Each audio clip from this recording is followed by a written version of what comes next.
বাংলাদেশের বিভিন্ন প্রান্ত থেকে এই মুহূর্তে যে আমাদের লাইভটা দেখছেন সবাই একটু কমেন্ট দিবেন, ভয়েস ভিডিও সব ঠিক আছে কিনা এবং কে কোথা থেকে দেখছেন আমাদেরকে। আজকে হচ্ছে আমাদের বৃত্তির উপরে ক্লাস এবং 33তম ক্লাস। দেখতে দেখতে আমরা অনেকগুলো ক্লাসই শেষ করে ফেললাম। সবাই একটু কমেন্ট দেন তো কে কোথা থেকে আমাদেরকে বাংলাদেশের দেখছেন। বিভিন্ন প্রান্ত থেকে এই মুহূর্তে যে আমাদের লাইভটা দেখছেন সবাই একটু জি, সবকিছুই ঠিক আছে আমার কাছে মনে হচ্ছে। ক্লোজড ক্যাপশন কোথা থেকে দেখছেন আমাদেরকে। হ্যালো। আজকে হচ্ছে আমাদের বৃত্তির উপরে ক্লাস এবং 33তম ক্লাস। জি, লাইভে অনেক ভাই বোন জয়েন করছেন, সবাই একটু কমেন্ট দেন দ্রুত দ্রুত করে কে কোথা থেকে আমাদেরকে দেখছেন। সবাইকে একটু অ্যাক্টিভ করি, খাতা এবং কলম নিয়ে টেবিলে বসে যান। ক্লাস হবে প্রায় 1.5 ঘন্টার মতো। পুরো সময়টা যদি আমার সাথে থাকবেন, কারণ দীর্ঘ সময় আপনি ফিল্ডে টিকে থাকতে পারবেন মানে আপনি চাকরি পাওয়ার যোগ্য। অনেকে আছে আধা ঘন্টা 1 ঘন্টা ক্লাস করে আর টিকতে পারে না, লোড নিতে পারে না। আপনাকে লোড নিতে হবে, অভ্যস্ত হতে হবে আপনাকে। এই মুহূর্তে দেখছি লাইভে 25-26 জন জয়েন করেছেন। খালেদা আক্তার, আসসালামু আলাইকুম। ওয়ালাইকুম সালাম। খালেদা আক্তার, হ্যাঁ, পরীক্ষায় সম্ভবত একটু খারাপ করছেন, মানে আমি যেটুকুন প্রত্যাশা করছিলাম তার থেকে। খালেদা আক্তার জন্য কোথা থেকে দেখছেন? ঢাকা থেকে আছেন আনসারি। ঠিক আছে স্যার। হ্যাঁ, চন্দ্রার সাথে সম্ভবত আইডি থেকে আজকে মেসেজে কথা হয়েছিল। চৌধুরী ফটিকছড়ি থেকে আছেন চৌধুরী ভাই। খালেদা, শাহ আলম আছেন গাজীপুর থেকে, জীবন আছেন দিনাজপুর থেকে, আয়ুব ভাই সাতক্ষীরা থেকে, কিংসুক কাব্য দিনাজপুর থেকে। সবাই একটু দ্রুত কমেন্ট দিন। আপনি না কই গেছিলেন জীবন? আপনি কই গেছিলেন? আরে না, আমি কই যাব? ওটা তো কমেন্টে দেখছেন না, আমি পিন করে দিয়েছি, কপি ডিটেড। সব ঠিক আছে। আসিরে ভাই, মারুফ হোসেন, ঝিনাইদা থেকে আছেন মাসুদ রানা। সবাই কমেন্ট দেন দ্রুত দ্রুত, সবাই চলে আসেন। আজকে আমাদের হচ্ছে বৃত্তের উপরে ক্লাস এবং 33তম ক্লাস। আমাদের আশা করা যায় আর 7-8টা ক্লাসের মধ্যে, হ্যাঁ, জ্যামিতির উপর আরেকটা ক্লাস হবে, এরপরে বীজগণিতের উপর হয়তো আরও 8টা ক্লাস হবে, মানে 40, 41, 42টা ক্লাসের মধ্যে আমাদের সব শেষ হয়ে যাবে। হিসাব বিজ্ঞান অনার্স সেকেন্ড প্রাইমারিতে আবেদন করতে বিবিএ দিব নাকি অনার্স দিব বুঝতে পারিনি ভাই। মেসেঞ্জারে নক দিন। ঠাকুরগাঁও থেকে বলছে শেয়ার দেন অথবা কমেন্ট দিন। নূরজামান পটুখালী থেকে, ময়মনসিংহে মহিষী কন্যা হাজির, তাই না? পিঙ্কি মানিকগঞ্জ থেকে, পিঙ্কি খুব ভালো করতেছে, বিথি ভালো করতেছে, মারুফ ভাই ভালো করতেছে, পারুল ভালো করতেছে, মার্জিদা ভালো করতেছে, সবাই পুরো নতুন। কই আরিফুল ভাই নূতন, তবে ক্লাস জমা পাচ্ছি না। হাবিবা তো খুবই ভালো করতেছে। ওয়ালাইকুম সালাম। নাটোর থেকে আছেন শাকিল খান, বরিশাল থেকে আছেন হোসেন ভাই, সজল হোসেন। আমি মিরপুর থেকে আছেন ফখরুল ইসলাম। আসেন একদিন। কোথায় আসবেন? মতিঝিলে। ঢাকাতে যারা আছেন কাছাকাছি আসতে পারেন, সমস্যা নেই, একটু নক দিয়ে আসবেন। হাবিবা সিলেট থেকে, হ্যাঁ খেয়াল আছে। আরমিনা রাজশাহী। আরমিনার মূল নামটা যেন কি, ভুলে গেলাম তো। হোসেন, আমি চট্টগ্রাম থেকে আছেন স্যার। আমার এসএমএস পড়েন না কেন? হাবিব, সরি। রহমান, হাবিবুর রহমান হাবিব। জি, হাবিব ভাই কমেন্ট পড়তেছি, সবারটাই দেখতেছি। সিমা সুলতানা, মারুফ হোসেন, সোহেল রানা, মাসুদ রানা, জান্নাত, তারপর আছেন শওকত ভাই খুব ভালো করতেছেন। মোল্লা শরীয়তপুর থেকে, সম্ভবত নতুন নাকি। এমন একটা প্রোফাইল পিকচার ব্যবহার করবেন যাতে আমি আপনাকে সহজে রেকগনাইজ করতে পারি। ঠিক আছে। ঘাটতেরা মিম, ওয়ালাইকুম সালাম। শিমু, তারপর আছেন ইসলাম, মামুন, তুপক, শান্ত, শাকিল, মিঠুন। কোটি টাকার অফারটা কি করলেন? আছে তো। জাহিদুল ইসলাম, তারপর আছেন শান্ত জয়পুর থেকে, সোহেল ভাই আছেন নারায়ণগঞ্জ থেকে। রুহুল ভাই এর কথা কি বলবো? রুহুল ভাই কেমন আছেন? ভালো আছি। শরীফ ভাই মেসেঞ্জারে নক দিছিল, সম্ভবত দ্রুত দ্রুত রিপ্লাই করতে গিয়ে ঠিকমতো রিপ্লাই হয় নাই। হোয়াটসঅ্যাপ নাম্বার দিয়েছিলাম, হোয়াটসঅ্যাপে উনি নক দিয়েছে কিন্তু আমি রিপ্লাই করার সময় পাইনি, শুধুমাত্র লাইক দিয়েছি।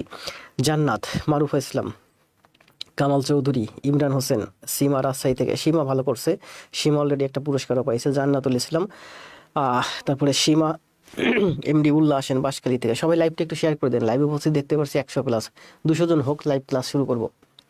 লাইভে একটু উপস্থিতি বেশি হলে যেমন আমার ভিতরে ভালো একটা কনফিডেন্স লেভেল কাজ করে, আর আপনাদের মধ্যে ভালো একটা কম্পিটিশন তৈরি হয়। আজকে ভাবতেছিলাম ক্লাসে যখন আসবো তার কিছুক্ষণ আগে বাচ্চাটা একটু কান্নাকাটি করতেছিল, ভাবতেছিলাম যে ক্লাস দিব নাকি বাচ্চাকে সময় দিব। পরে শাওন ভাইয়ের একটা মেসেজ আসছে খুব সুন্দর হোয়াটসঅ্যাপে, ওইটা দেখে মানে খুব উজ্জীবিত হলাম যে না, ক্লাস দিতে হবে, অন্তত শাওন ভাইয়ের জন্য হলেও আমাকে ক্লাস দিতে হবে। মারুফ, আমি পৃথিবী মনে বসে বলছি। জি, মারুফ ভাই জুনিয়র, তো মারুফ ভাই ভালো করতেছে। যারা জুনিয়র এরা এক সময় ভালো করবে।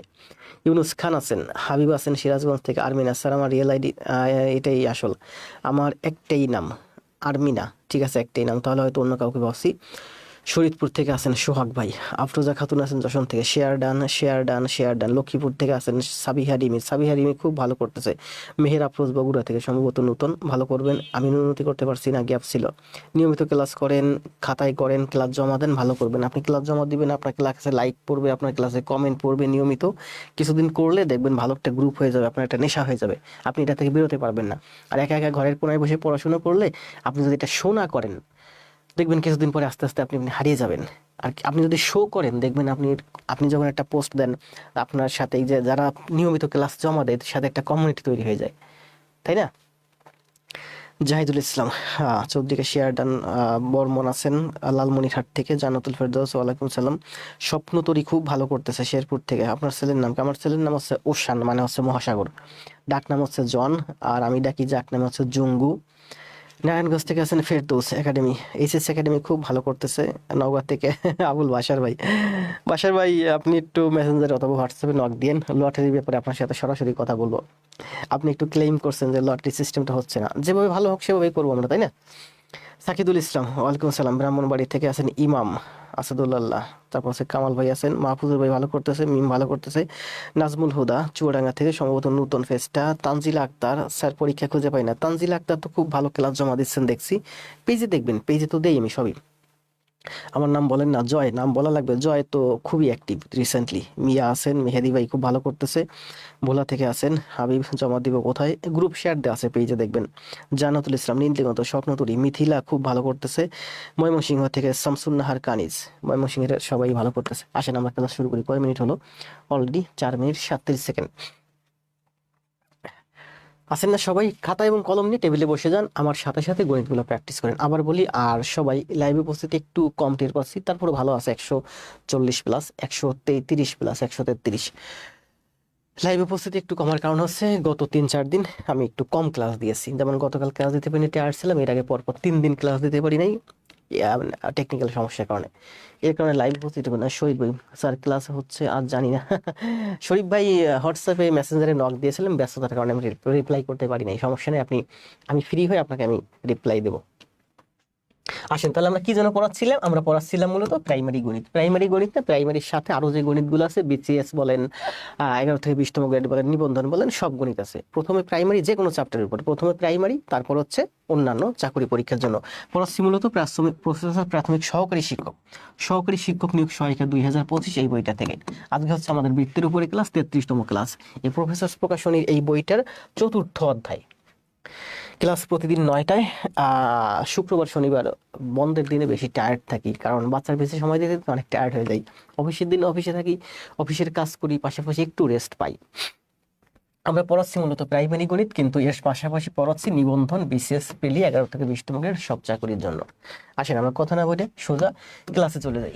খাতা এবং কলম নিয়ে সবাই টেবিলে বসেন দ্রুত। আপনার কনসেন্ট্রেশন, মনোযোগ আমি ধরে রাখতে পারবো না, আপনার নিজেকে ধরে রাখতে হবে। তার জন্য আপনাকে কি করতে হবে? ঘন ঘন কমেন্ট করতে হবে। যত বেশি কমেন্ট করবেন তত আমার দিকে আপনার ভালো মনোযোগ থাকবে। 140 প্লাস, জি সবাই লাইভটা একটু শেয়ার করে দেন, 200 জন উপস্থিতি হোক।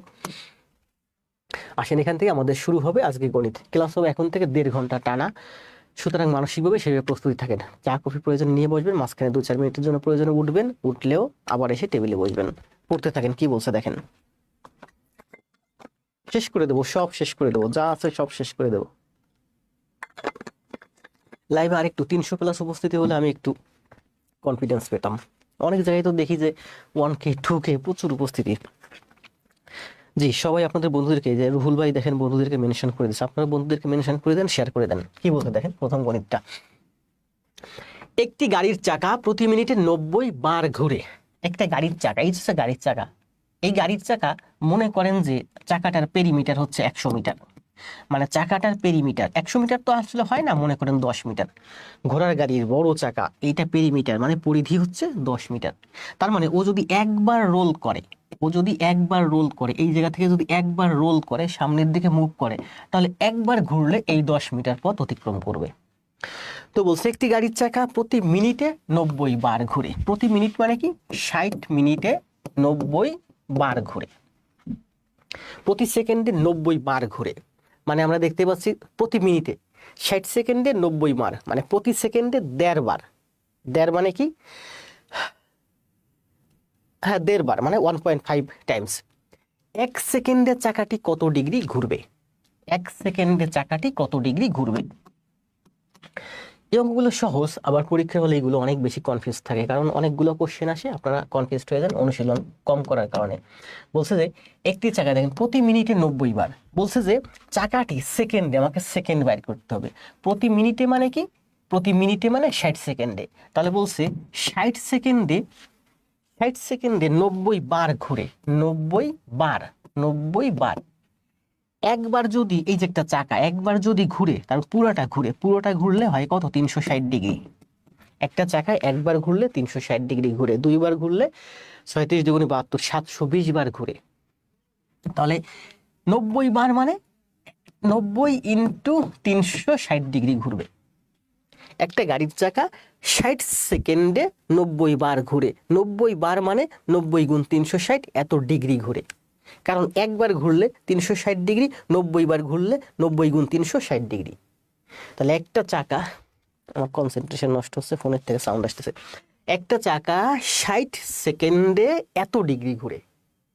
1 মিনিট না, এখানে সেকেন্ডে চাইছে, এই জন্য মিনিটটাকে আমি ভেঙে সেকেন্ড করে ফেলছি। তাহলে 60 সেকেন্ডে এত ডিগ্রি, 90 বার মানে এত ডিগ্রি ঘুরে। একবার মানে কি? একবার মানে হচ্ছে 1 গুণ 360 ডিগ্রি। তাহলে 90 বার মানে কি? 90 গুণ 360 ডিগ্রি। তাহলে একটা গাড়ির চাকা 60 সেকেন্ডে ঘুরে 90 গুণ 360 ডিগ্রি, এত ডিগ্রি ঘুরে 60 সেকেন্ডে। তাহলে বলছে 1 সেকেন্ডে ঘুরবে, এই 60 এখানে এসে ভাগ। শেষ অঙ্কের অ্যান্সার শেষ। 0 0 কাটা দেন, 6 নং 54, 540, এত ডিগ্রি। এত ডিগ্রি মানে 540 ডিগ্রি প্রতি সেকেন্ডে ঘুরবে। আবার বললাম না যে প্রতি মিনিটে মানে 60 সেকেন্ডে 90 বার ঘুরে। দেখেন 60 সেকেন্ডে 90 বার ঘুরে, 60 সেকেন্ডে 90 বার ঘুরে মানে 60-এর 1.5 গুণ 90। তার মানে প্রতি সেকেন্ডে একটা চাকা 1.5 বার ঘুরে। 1.5 বার মানে কি? একবার ঘুরলে 360, 1.5 বার ঘুরলে 360 গুণ 1.5 মানে কি? 3/2। তাহলে 36, 36, 18 দুগুণে 36, 3 18 54, 540, 540, এটা অ্যান্সার। বুঝতে পারছেন? মানে আপনার যদি ব্রেন থাকে, আপনি যদি মেধা খাটাইতে পারেন, বিভিন্নভাবে ঘুরাই ফিরে অঙ্কের অ্যান্সার করতে পারবেন। 60 সেকেন্ডে ঘুরে 90 গুণ 360 ডিগ্রি মানে 1 সেকেন্ডে ঘুরে 540 ডিগ্রি, এটাই অ্যান্সার। আবার কিভাবে করলাম? ব্রেন থেকে থিঙ্ক করলাম যে প্রতি মিনিটে 90 বার, তার মানে 60 সেকেন্ডে 90 বার, 60-এর 1.5 গুণ না 90, 1.5 গুণ, 60-এর 1.5 করলে 90 হয়। তার মানে প্রতি সেকেন্ডে ও 1.5 বার ঘুরবে। একবার যদি একটা চাকা ঘুরে 300 পূর্ণ ঘুরলেই, মানে পূর্ণ ঘূর্ণন না, তাই একবার যদি চাকাটা ঘুরে তাহলে কত হয়? 360 ডিগ্রি।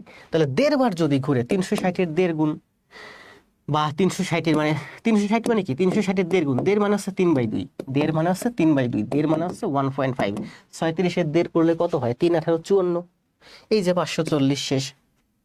এখন আপনারা সবসময় এইভাবে শিখছেন, এভাবেও করতে পারেন ব্রেন থেকে থিঙ্ক করে। তাহলে এটার অ্যান্সার হচ্ছে 540 ডিগ্রি প্রতি সেকেন্ডে, মানে প্রতি সেকেন্ডে 1.5 বার ঘুরে 540। সুন্দর, সবাই কমেন্ট দেন। পারুল হোসেন নাহার, শেখ মঞ্জুর, মিম। তাহলে পরেরটা দেখেন কি বলছে, পরেরটা আপনারা নিজেরা করেন। বলছে একটি গাড়ির চাকা প্রতি মিনিটে 12 বার ঘুরে। প্রতি মিনিটে মানে কি? 60 সেকেন্ডে সে 12 বার ঘুরে। এরপরে বলছে চাকাটি 5 সেকেন্ডে কত ডিগ্রি ঘুরবে? অ্যান্সার দিন, সময় দেবো 10 সেকেন্ড। সাউন্ড কম, সরি, না সাউন্ড ঠিক আছে। মিরপুর থেকে আছেন হুদা,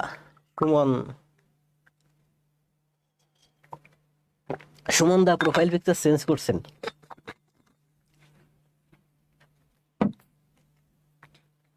এই তো 360, পরের অ্যান্সার দিয়েছেন রুহুল ভাই, অ্যান্সার দিয়েছেন শাকিল আহমেদ। একটি গাড়ির চাকা প্রতি মিনিটে 12 বার। চাকাটি এখানে দেখেন প্রশ্নে 2টা অপশন, এখানে বলছে প্রতি মিনিটে আর এখানে বলছে 5 সেকেন্ডে। তাহলে আমি মিনিটকে সেকেন্ড করব। প্রতি মিনিটে 12 বার মানে হচ্ছে 60 সেকেন্ডে 12 বার, 12 বার মানে 12 গুণ 360 ডিগ্রি। তাহলে 60 সেকেন্ডে প্রতি মিনিটে মানে 60 সেকেন্ডে 12 গুণ 360 ডিগ্রি, এত ডিগ্রি ঘুরে। তাহলে 5 সেকেন্ডে, তাহলে 5 সেকেন্ডে কি হবে? আমরা যদি 1 সেকেন্ড করি, এই 60 এখানে এসে ভাগ, আমরা যদি 5 সেকেন্ড করি, এই 5 এখানে এসে গুণ। এটা হচ্ছে এই অঙ্কের অ্যান্সার। কাটাকাটি করে 0 0 কাটেন, 5 দিয়ে 6 দিয়ে 6 দিয়ে 6, 5 ছক 30, 3 12 6 30, 360 ডিগ্রি শেষ। এবং অ্যান্সার আছে 360। আশা করি বুঝতে পারছেন। এটা প্রাথমিক সহকারী শিক্ষক 2017-তে আসছে প্রথম ধাপে, এটা হচ্ছে প্রাথমিক সহকারী শিক্ষক 2024-এ আসছে তৃতীয় ধাপে। এখন কথা হলো যে এই অঙ্কগুলো আপনারা করার সময় এক্সট্রা কোনো এরকম জায়গা পাবেন না, ঠিক এখানে করবেন। যেমন 12 গুণন 360 বাই 60 গুণ 5, প্রতি মিনিটে 60 সেকেন্ডে 12 গুণ 360, তাহলে 1 সেকেন্ডে 60 এখানে গুণ ভাগ 5 সেকেন্ডে 5 এখানে, সোজা এই জায়গায় প্রশ্নের মধ্যে অঙ্কের অ্যান্সার শেষ। তাই অঙ্কের অ্যান্সার আসবে 360, কারণ আপনি এক্সট্রা কোনো জায়গা পাবেন না। সুন্দর না? অনেক সুন্দর। আশা করি এই দুইটা গণিত আপনারা বিভিন্ন চাকরি পরীক্ষায় বারবার পাবেন। কি বলছে? 7 সেন্টিমিটার ব্যাসার্ধ বিশিষ্ট বৃষ্টির অন্তর্লিখিত বর্গক্ষেত্রের ক্ষেত্রফল কত বর্গ সেন্টিমিটার? এই ধরনের অঙ্ক প্রচুর করাইছি। 7 সেন্টিমিটার ব্যাসার্ধ বিশিষ্ট বৃত্তে দেখেন,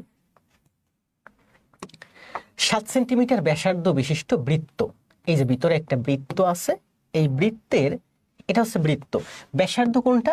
এটা হচ্ছে আমার বৃত্তের ব্যাসার্ধ। তো বলছে 7 সেন্টিমিটার ব্যাসার্ধ বিশিষ্ট বৃত্তের, এই যে হচ্ছে বৃত্ত, অন্তর্নিহিত বর্গক্ষেত্র, এই তো হচ্ছে আমার অন্তর্নিহিত ভিতরে বর্গক্ষেত্র, বর্গক্ষেত্রের ক্ষেত্রফল, বর্গক্ষেত্রের ক্ষেত্রফল বের করতে বলছে।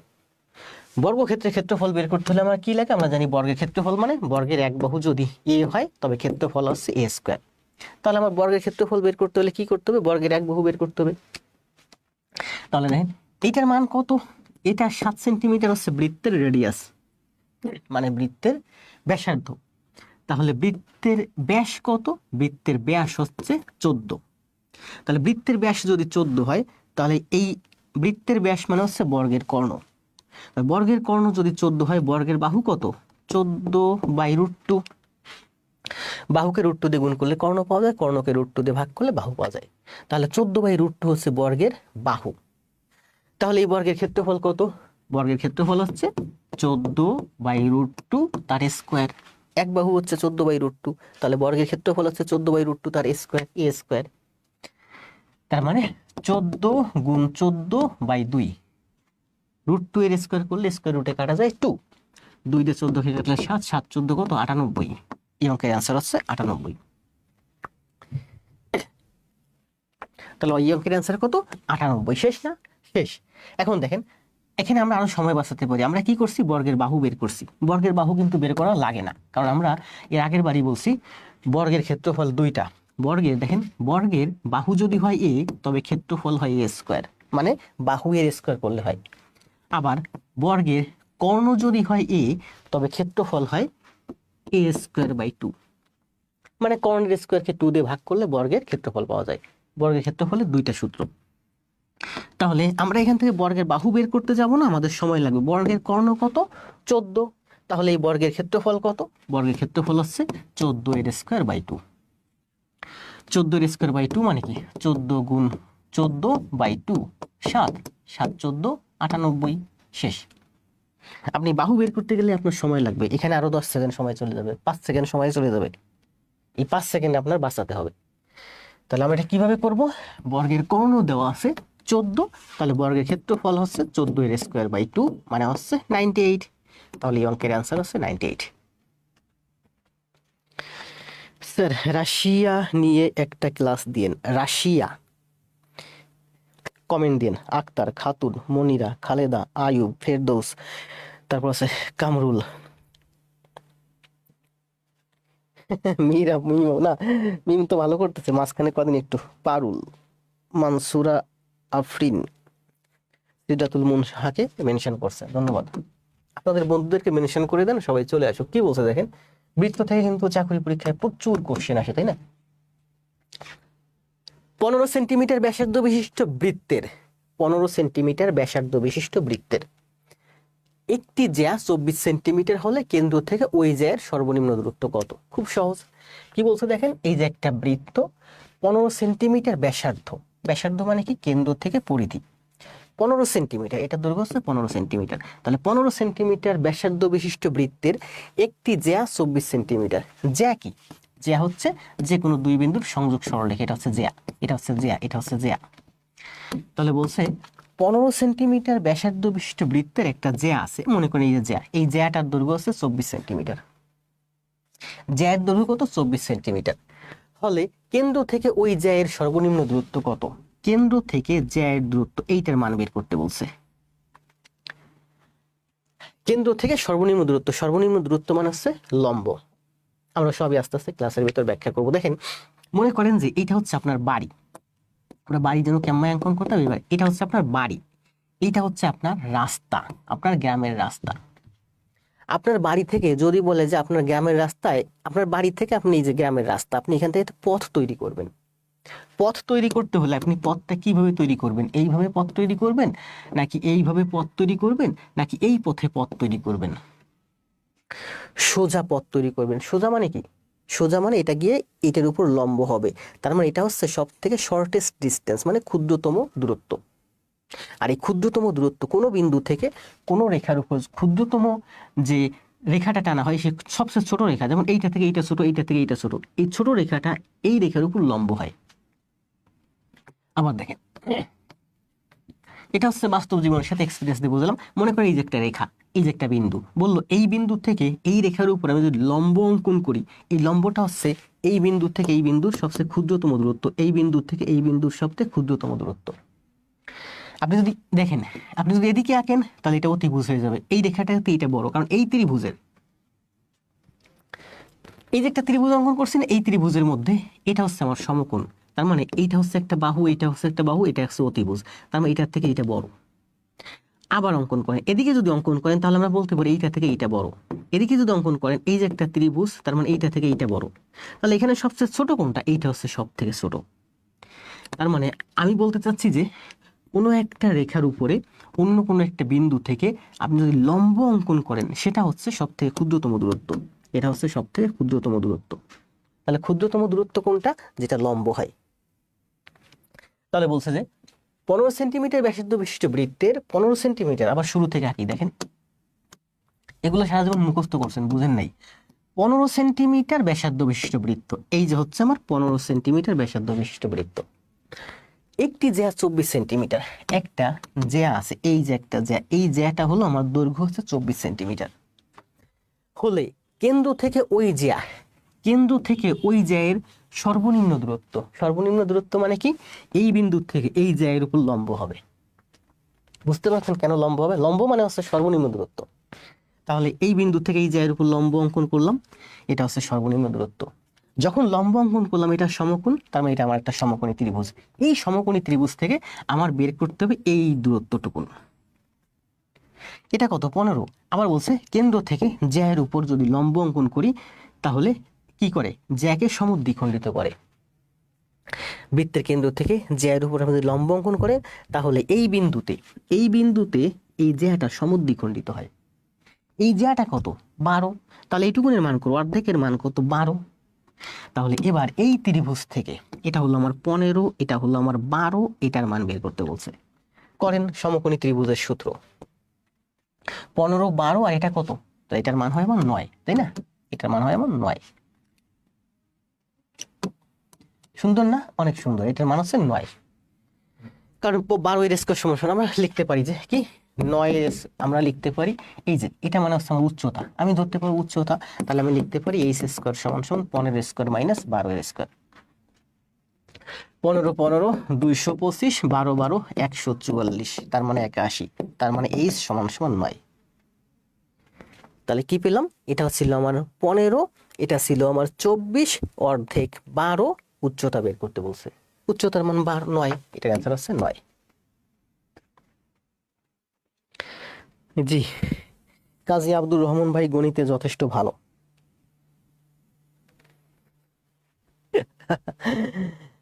না, বয়স হলে চাকরির জন্য বসে থাকা যাবে না, বয়স হলে বিয়ে থা করে ফেলতে হবে। কারণ আমাদের দেশে এমনিতেও দেখেন যে অল্প বয়সে আমাদের ফার্টিলিটি চলে আসে, তাই না? 12 13 14 বছরে, 20 বছর 18 বছর বয়সে আমরা যথেষ্ট ম্যাচুর হই, আবহাওয়াগত কারণে আমাদের সন্তান জন্মদানের ক্ষমতা বেড়ে যায় থাকে। সেখানে যদি আমরা 30-এর মধ্যে বিয়ে না করতে পারি, 32 34 35, কারণ আমাদের জীবনের মৌলিক যে একটা চাহিদা আছে, তার মধ্যে একটা যৌন চাহিদা। আমরা খাদ্যের জন্য বাঁচি, আমরা বস্ত্রের জন্য বাঁচি, আমরা খাদ্য, বস্ত্র, বাসস্থান, শিক্ষা, চিকিৎসা, 5টা কি ছিল মৌলিক চাহিদা। পরে আরেকটা যুক্ত করছে এন্টারটেইনমেন্ট, মানসিক শান্তি, শারীরিক শান্তি। তো আপনি যদি পড়াশোনা করতে করতে আপনি 40 পার করে দেন, আপনি বিয়ে করবেন কবে, বাচ্চা কাছে উৎপাদন করবেন কবে? আর ইয়াং বয়সে যদি আপনি বাচ্চা কাছে লালন পালন করে বড় না করতে পারেন, তাহলে বাচ্চা কাছে লালন পালন কবে করবেন? কারণ বাচ্চা কাছে জন্ম দেয়া, লালন পালন করা এগুলো অনেক বড় একটা বোঝা, এবং এই বোঝা বৃদ্ধ বয়সে বওয়া যায় না। এই জন্য যত তাড়াতাড়ি সম্ভব আপনারা ভালো একটা চাকরি নিয়ে নেন, যৌবনটা নষ্ট করেন না, বিয়ে থা করেন। কারণ যৌবনের তো মূল্য আছে, বুঝলেন তো, এটা তো সৃষ্টিকর্তা প্রদত্ত, এটা তো আমরা ফেলতে পারি না, তাই না? কিন্তু আমরা বিয়ে থা করতে পারি না, চাকরির জন্য আমার ঘুরতে ঘুরতে বয়স 45। কি যেন একটা গান আছে, মেয়ে কয় সুযোগ পাইলে করবো আমায় পালিশ।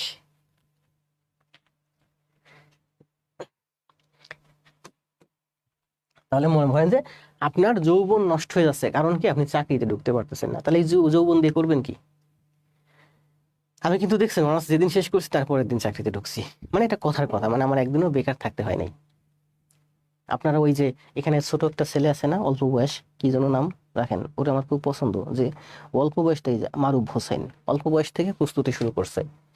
এতে কি হচ্ছে দেখবেন যে ও পড়াশোনা শেষ করছে, ওর একদিনও বসে থাকতেন, যেদিন পড়াশোনা শেষ করবো পরের দিনও চাকরিতে ঢুকবে। আপনাদের ভাই বোন বন্ধু যারা আছে তাদেরকে নিয়ে আসেন আমাদের প্ল্যাটফর্মে, আমি সবাইকে চেষ্টা করি গাইডলাইন করার, যাতে বেকার না থাকতে হয়। বেকার থাকলে আপনার সব দিক থেকে লস। মনে করেন আপনি অনার্স শেষ করছেন, এই মুহূর্তে আপনি বেকার, মানে আপনার টাকা পয়সা নাই, অভাবে দিন কাটাচ্ছেন। আপনি কাটাচ্ছেন মানে কি আপনার বাবা মা কাটাচ্ছে অভাবে, বুঝতে পারতেছেন? আপনার জন্য আপনার একটা বোন বিয়ে দিয়েছেন দরিদ্র ফ্যামিলিতে, আপনার 2টা ভাগ্নে আছে, ভাগ্নি আছে, তাদেরকে আপনি সাপোর্ট দিতে পারতেছেন না, বোনকে ভালো একটা শাড়ি কিনে দিতে পারতেছেন না। অথচ আপনার যদি একটা জব থাকতো, আপনার একার জন্য পারতেন আপনার বোনকে সাহায্য করতে, ভাগ্নিকে সাহায্য করতে, বাবা মাকে সাহায্য করতে, আপনার আশেপাশে প্রতিবেশী যারা আছে তাদেরকেও সাহায্য করতে পারতেন। তার মানে আপনার যে যৌবন আছে, আপনার যে শক্তি আছে, এটা যদি একটু ব্যবহার করেন, আপনি সব দিক থেকে লাভবান হবেন। তাহলে সমস্যা কোথায়? ফেলে রেখে লাভ কি নষ্ট করে, তাই না? কাজে লাগান যৌবন। কি বলছে দেখেন, একটি বৃত্তের যে কোনো দুটি বিন্দুর সংযোগ রেখাকে বলে, একটি বৃত্তের যে কোনো দুটি বিন্দুর, এই যে এটা আগেই বললাম, একটি বৃত্তের যে কোনো দুটি বিন্দুর সংযোগ রেখাকে কি বলে? জ্যা বলে। কি বলে? জ্যা বলে। আর যে জ্যাটা কেন্দ্র দিয়ে যায় সেটাকে কি বলে? ব্যাস বলে, ডায়ামিটার, তাই না? এটা হচ্ছে কর্ড, এটা হচ্ছে ডায়ামিটার, তাহলে এটাকে ব্যাস বলে। কি বলছে দেখেন, কোন বৃত্তের পরিধি ও ব্যাসের অনুপাত, পরিধি এবং ব্যাসের অনুপাত আমরা জানি কি? পাই। কোন বৃত্তের পরিধি, এটা হলো বৃত্তের পরিধি আর এটা হলো ব্যাস। আমরা জানি বৃত্তের পরিধি এবং ব্যাসের অনুপাত হচ্ছে পাই। পাই মানে কি? পাই মানে হচ্ছে 22/7, 3.1416, তাই না? 3.1416। তাহলে কিসে বলছে? পরিধি এবং ব্যাসের অনুপাত 22:7। পরিধি এবং ব্যাসের অনুপাত, পরিধি এবং ব্যাসের অনুপাত 22:7। বলেন পরিধি বড় না ব্যাস বড়? পরিধি বড় না ব্যাস বড়? পরিধি বড়। তার মানে পরিধি হচ্ছে বড়, ব্যাস হচ্ছে ছোট। পরীক্ষার হলে কিন্তু এটা ঘুরে আসে, অনেক সময় ঘুরে আসলে কিন্তু সমস্যা। আপনি অ্যান্সার দিবেন 22:7, দূরত্ব যে 22/7। যদি বলে যে কোনো বৃত্তে ব্যাস এবং পরিধির অনুপাত কত, ব্যাস এবং পরিধির অনুপাত কত? ব্যাস যদি হয় 7, পরিধি হয় 22, তাহলে ব্যাস এবং পরিধির অনুপাত হচ্ছে 7:22। 7:22 এর মানে কি জানেন? এর মানে হচ্ছে দেখেন, এই জায়গা থেকে মনে করেন এটা হচ্ছে আকাশ থেকে, গুগল ম্যাপ থেকে একটা বিশাল বড় একটা এরিয়া দেখতেছেন, আপনার এলাকা, আপনার উপজেলা বা আপনার থানা বা আপনার জেলা, এই জায়গা থেকে অথবা আপনার গ্রাম, এই জায়গা থেকে এই জায়গার দূরত্ব হচ্ছে আপনার 7 কিলোমিটার। তাহলে এটা যদি আমি সার্কেল আকারে ঘুরে আসেন, তাহলে এই পুরাটুকুনের ডিস্টেন্স হবে আপনার 22 কিলোমিটার। 7:22 মানে এটা যদি 7 মিটার হয় এটা হবে 22 মিটার, এটা যদি 7 কিলোমিটার হয় এটা হবে 22 কিলোমিটার। মানে পৃথিবীর ব্যাস দেখেন, পৃথিবীর ব্যাস যদি হয় 7,000 বা 70,000 কিলোমিটার, তাহলে পৃথিবীর পরিধি হবে আমার কত? 22,000, 70,000, তার মানে 22,000, 2,20,000 কিলোমিটার। মানে 7:22 অর্থ হচ্ছে ওটা 7 হলে ওটা 22 হবে, এটা যদি 7 দুগুণী 14 হয় এটা 22 দুগুণী 44 হবে। অনুপাতের ক্লাসগুলো যারা করছেন তাদের সুন্দরভাবে বোঝার কথা এটা। নেক্সট 7, এবিসিডি বৃত্তে, টাইপিং মিস্টেক হয়েছে, এবিসিডি বৃত্তে,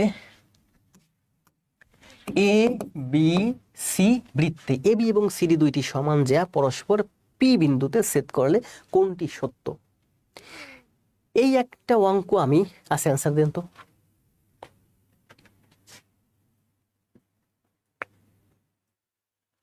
অ্যান্সার দেন, টাইপ করার দরকার নেই, আপনি ক খ গ ঘ অ্যান্সার দেন। ক নাকি খ নাকি গ নাকি ঘ, যে কোনো একটা অ্যান্সার দেন। এবিসি বৃত্ত, এবিসি বৃত্তে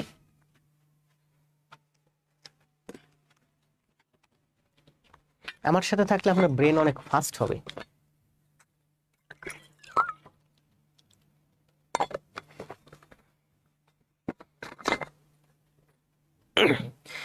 ইন্ডিয়া থেকে বলছি, ওয়েস্ট বেঙ্গল গ্রুপে কিছু। রাজু সরকার, ভালো লাগলো ভাই। আপনাদের ভাই বোন বন্ধু যারা আছে তাদের কাছে শেয়ার দিবেন আমার ক্লাসগুলো।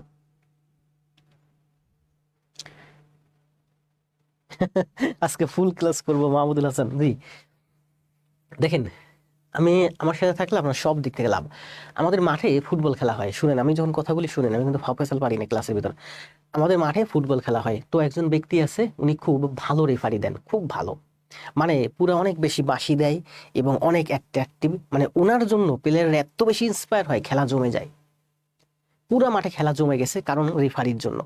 রেফারি যখন একটা ফাউল হয় কিংবা একটা গোল কিক করতে হয়, সে বলে দেয় কিভাবে কিক করতে হবে, কিভাবে ফাউল করতে হবে। মানে সে পুরো মাঠের প্লেয়ারদেরকে একটা একটা সেকেন্ড একটা ফাউল হইলো, দ্রুত সেই ফাউলটা শট করতে বলে। মানে সবকিছু পুরো মাঠের খেলাটাকে সে জমজমাট করে ফেলে একজন রেফারি। এখন ওই রেফারি কোনো কারণে পায়ে ব্যথা পাইছে, রেফারি কি হয়েছে, বসে পড়ছে। আরেকজন রেফারি মাঠে নামলো রেফারি দিতে ফুটবল খেলায়। এখন পরবর্তীতে যে মাঠে নামছে রেফারি, সে কি করলো, মনে করেন যে একটা ফাউল হয়েছে, তো খেলার কিন্তু একটা টান টান উত্তেজনা আছে। ওই রেফারি বলটা এবার ধরলো, এবার বলটা বললো এখানে প্লেস করো, প্লেস করলো। এবার সামনে যারা দাঁড়ালো ডিফেন্স করতে, ওদেরকে বললো তোমরা সরে দাঁড়াও কিংবা কাছে দাঁড়াও। এরপর এই গোলকিপারকে ওই গোলকিপারকে বললো তোমরা ঠিক আছো কিনা, এইসব করে টোরে বললে এবার তাহলে শট দাও। এই করতে করতে করতে করতে কি হয়, খেলার গতি নষ্ট হয়ে যায়, তাই না? গতি নষ্ট করা যাবে না। অর্থাৎ কিছু কিছু রেফারি আছে খেলার মাঠে তারাই খেলার গতি বাড়িয়ে দেয়, আবার কিছু কিছু রেফারি আছে খেলার গতিকে কমিয়ে দেয়। আমার সাথে থাকলে আপনার দিনে দিনে গতি বাড়বে, কারণ আমি চেষ্টা করি আপনার গতি বাড়িয়ে রাখার। গতির এই যুগে এক পা আপনি যদি পিছিয়ে পড়েন তাহলে সারা জীবন আপনার এক পা পিছিয়ে থাকতে হবে। অ্যান্সার দিচ্ছেন এইটার? পিবি সমান সমান পিডি, এই ম্যাথটা আমি গুগল সার্চ করে দেখলাম বিভিন্ন জায়গায়, স্যাট একাডেমি টিমি, তারপরে মাই এক্সামিনার, তারপরে ইন্ডিয়ান কিছু ওয়েবসাইট লন্ডনে, বেশিরভাগ জায়গায় দেখে এগুলো ভুল দেওয়া, বেশিরভাগ জায়গায় এগুলো ভুল দেওয়া। এখন এই অপশনে কি আছে সেটা ভুলে যান। দেখেন বলছে এবিসিডি দুইটি সমান যা, এই যে একটা বৃত্ত, এই বৃত্তের মধ্যে এবিসিডি দুইটি সমান সমান যা, এটা একটা এবি এবং সিডি দুইটা কিন্তু সমান যা, দৈর্ঘ্যে সমান। এবি এবং সিডি দুইটি সমান যা পরস্পর যে কোনো একটা বিন্দুতে ছেদ করছে। ছেদ করলে দেখেন এই জ্যায়ের ক্ষুদ্রতম অংশ এবং এই জ্যায়ের ক্ষুদ্রতম অংশ, এই দুইটা সবসময় সমান হবে। এই জ্যায়ের বড় অংশ এবং এই জ্যায়ের বড় অংশ, মানে এই অংশ আর এই অংশ সবসময় সমান হবে, ঠিক আছে? আবার বলছে দুটি সমান জ্যা, দেখেন বৃত্তের দুটি সমান জ্যা, মনে করেন এই একটা জ্যা এই একটা জ্যা, দুটি সমান জ্যা যদি মাঝ বরাবর ছেদ করে তবে এই মাঝ বরাবর এই জায়গাটা হবে কেন্দ্র। দুটি সমান জ্যা যদি পরস্পরকে সমদ্বিখণ্ডিত করে, সমদ্বিখণ্ডিত মানে কি, এই জ্যাটা আর এই জ্যাটা দৈর্ঘ্যে সমান, আবার সমদ্বিখণ্ডিত করছে মানে এইটুকু আর এইটুকু সমান, এইটুকু আর এইটুকু সমান, তার মানে এই যে মিলন পয়েন্ট, মিড পয়েন্ট, এই মিড পয়েন্ট হচ্ছে আমার কেন্দ্র। এখন কেন্দ্রে মিট না করে এরা যদি কেন্দ্রের বাইরে মিট করে, মনে করেন এই জায়গায় এই একটা জ্যা এই একটা জ্যা, দুইটা জ্যা এই সমান, এরা কেন্দ্রে মিট করে নাই, এটা হলো বৃত্তের কেন্দ্র, কেন্দ্রে মিট করে, কেন্দ্রের বাইরে মিট করছে। তাহলে মিট করলে এই জ্যায়ের ছোট অংশ এবং এই জ্যায়ের ছোট অংশ, এই ছোট অংশ আর এই ছোট অংশ সমান হবে। আবার এই জ্যায়ের এই বড় অংশ এবং এই জ্যায়ের বড় অংশ, এই দুইটা সমান হবে। এইটাই দেখলাম বিভিন্ন ওয়েবসাইটে, সব জায়গায় বেশিরভাগ জায়গায় ভুল দেওয়া। তাহলে বলেন, এবার বলেন যে এবিসিডি বৃত্তে এবি এবং সিডি দুইটি জ্যা, এবি এবং সিডি, দেখেন এ বি সি ডি হতে পারে। আবার দেখেন এই সিডি কিন্তু আবার উল্টায়ও দিতে পারে, পরীক্ষায় এটা কিন্তু উল্টায় দিতে পারে, চিত্র দিয়ে দিবে এইভাবে দিতে পারে সিডি। সেক্ষেত্রে আপনি কি করবেন? মানে এটা যদি সিডি যদি জায়গা বদল করে উল্টে যায়, জ্যা দুইটা, একটা জ্যা সি এবং ডি যদি জায়গা পরিবর্তন করে, তবে কিন্তু এটার অপশনও চেঞ্জ হয়ে যায়। তার মানে অপশন মুখস্থ করলে হবে না, আপনাকে বুঝতে হবে যে দুইটা জ্যা যদি পরস্পর সমান, দুইটা জ্যা পরস্পর যদি কোনো বিন্দুতে ছেদ করে, তবে এইটা ছোট অংশ বা এইটা ছোট অংশ সমান হয়, এইটার বড় অংশ আর এইটার বড় অংশ সমান হয়। তাহলে এই অপশন এখানে যা আছে আছে, আমি এটার অপশন দেখবো না, কারণ এই অঙ্কটা আমি বিভিন্ন জায়গায় সার্চ করছি, সব জায়গায় ভুল পাইছি, বেশিরভাগ জায়গায়।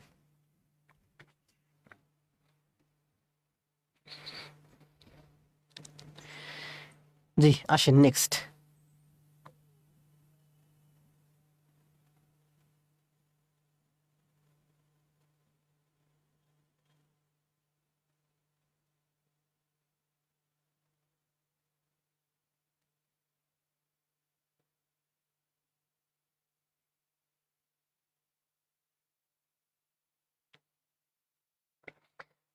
আমি ভুল করি না, আমরা মন্ডল স্যারের বাহিনী, না ভুল করি না, ভুল করা যাবে না।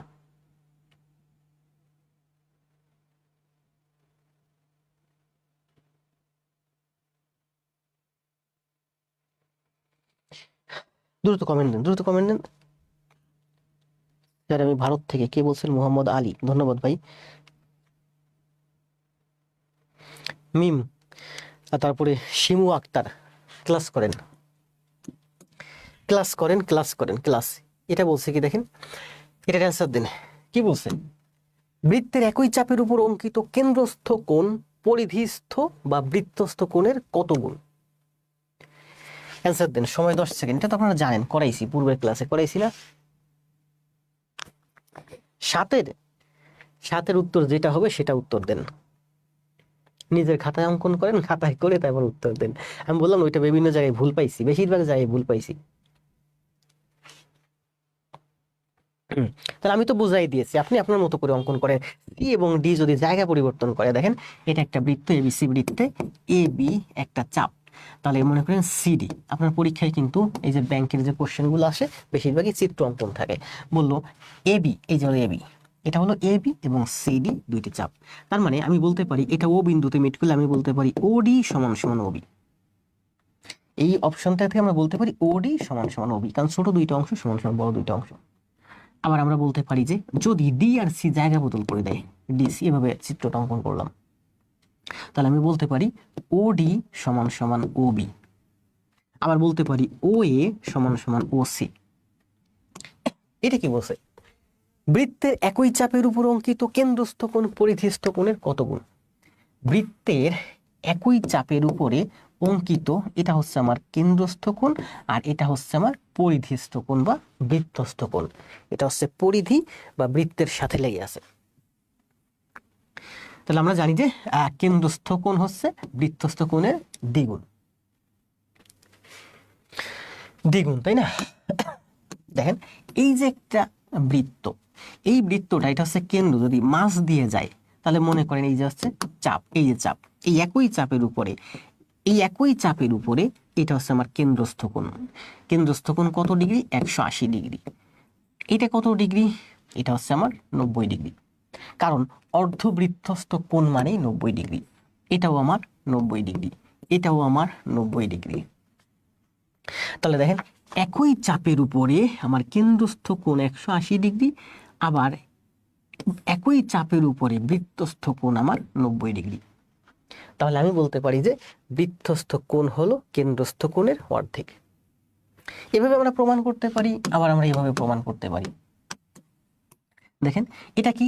এটা আমার একটা বৃত্ত, এটা কি? কেন্দ্র। এক কেন্দ্র বরাবর ব্যাস অঙ্কন করেন। এবার এখানে একটা ত্রিভুজ অঙ্কন করেন। দেখেন এই যে এইটা একটা চাপ, এই চাপের উপরে অবস্থিত, এটা হচ্ছে আমার কেন্দ্রস্থ কোণ, এটা আমার বৃত্তস্থ কোণ। একই চাপের উপর এটা আমার কেন্দ্রস্থ কোণ, একই চাপের উপর এটা আমার বৃত্তস্থ কোণ। এই কোণটার মান যদি এক্স হয়, এই কোণটার মানও এক্স হয়, কারণ এই ত্রিভুজের এই বাহু আর এই বাহু সমান। এই যে ত্রিভুজটা দেখেন, এই যে ত্রিভুজটা কি হলো, এই যে ত্রিভুজটা, এই ত্রিভুজের এই বাহু আর এই বাহু সমান, তার মানে এই কোণ আর এই কোণ সমান। তাহলে এই ত্রিভুজের ত্রিভুজের যে কোনো একটা বাহুকে যদি বর্ধিত করি, দেখেন এই যে একটা ত্রিভুজ, এই ত্রিভুজের যে কোনো একটা বাহুকে বর্ধিত করলে এই কোণটার মান হয় এই দুই কোণের সমষ্টির সমান। মানে এটা যদি এক্স হয়, এটা যদি এক্স হয়, এটা হবে আমার টুয়াইজ এক্স। ত্রিভুজের যে কোনো বাহুকে বর্ধিত করলে বহিস্থ যে কোণটা উৎপন্ন হয় এই কোণটা হয় বিপরীত অন্তস্থ কোণ দুইটার সমষ্টির সমান। এইটা এক্স হলে এইটা এক্স হবে, কেন? কারণ এই বাহুটা আর এই বাহুটা সমান, এই ত্রিভুজের এই বাহু সমান, তার মানে এইটা এক্স হলে এইটা এক্স হবে, এই কোণ দুইটা সমান। এখন এই যে ত্রিভুজটা দেখেন, এই যে ত্রিভুজটা, এই ত্রিভুজের একটা বাহুকে আমি যদি বর্ধিত করি তাহলে বহিস্থ যে কোণ উৎপন্ন এই কোণটার মান হয় এই দুইটা বিপরীত অন্তস্থ কোণ দুইটার সমষ্টির সমান। এটা এক্স, এটা এক্স, তার মানে এটা হচ্ছে টুয়াইজ এক্স। তার মানে আমরা বলতে পারি যে একই চাপের উপরে দণ্ডায়মান কেন্দ্রস্থ কোণ হচ্ছে বৃত্তস্থ কোণের দ্বিগুণ। বৃত্তস্থ কোণ কত? এক্স, তাহলে কেন্দ্রস্থ কোণ কত? Twice x. এটা শুধু হয়তো পড়ছেন অনেক আগে, ভুলে গেছেন। এটা আমরা এদিক থেকেও প্রমাণ করতে পারি, আপনি যেভাবে প্রমাণ করেন। এটা যদি ওয়াই হয়, এটা যদি ওয়াই হয়, এটা টুয়াইজ ওয়াই হয়। তার মানে এই কোণটার মান কত? 2 × x + y, 2 × x + y। এই দুইটা কোণের মান কত? x + y। তাহলে দেখেন একই চাপের উপরে কেন্দ্রস্থ কোণ, এটা হচ্ছে আমার বৃত্তস্থ কোণ। তাহলে কেন্দ্রস্থ কোণ হলো বৃত্তস্থ কোণের দ্বিগুণ। এই কোণটার মান কত? X Y. এই কোণটার মান কত? টুয়াইজ এক্স ওয়াই, মানে এটার থেকে এটা দ্বিগুণ। তাহলে আমরা এটা কিভাবে 3 ভাবে প্রমাণ করলাম। ঠিক আছে, আশা করি বুঝতে পারছেন, আর বোঝাবো না। তাহলে বলছে বৃত্তের একই চাপের উপর অঙ্কিত কেন্দ্রস্থ কোণ হবে সবসময় কি? বৃত্তস্থ কোণের দ্বিগুণ।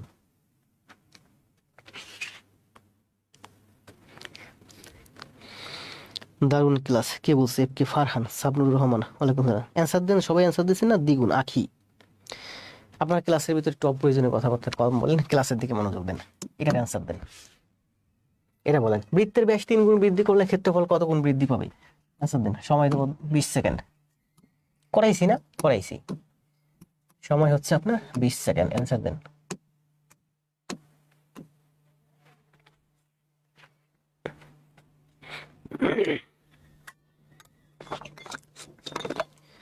জাবরান জি জেকে,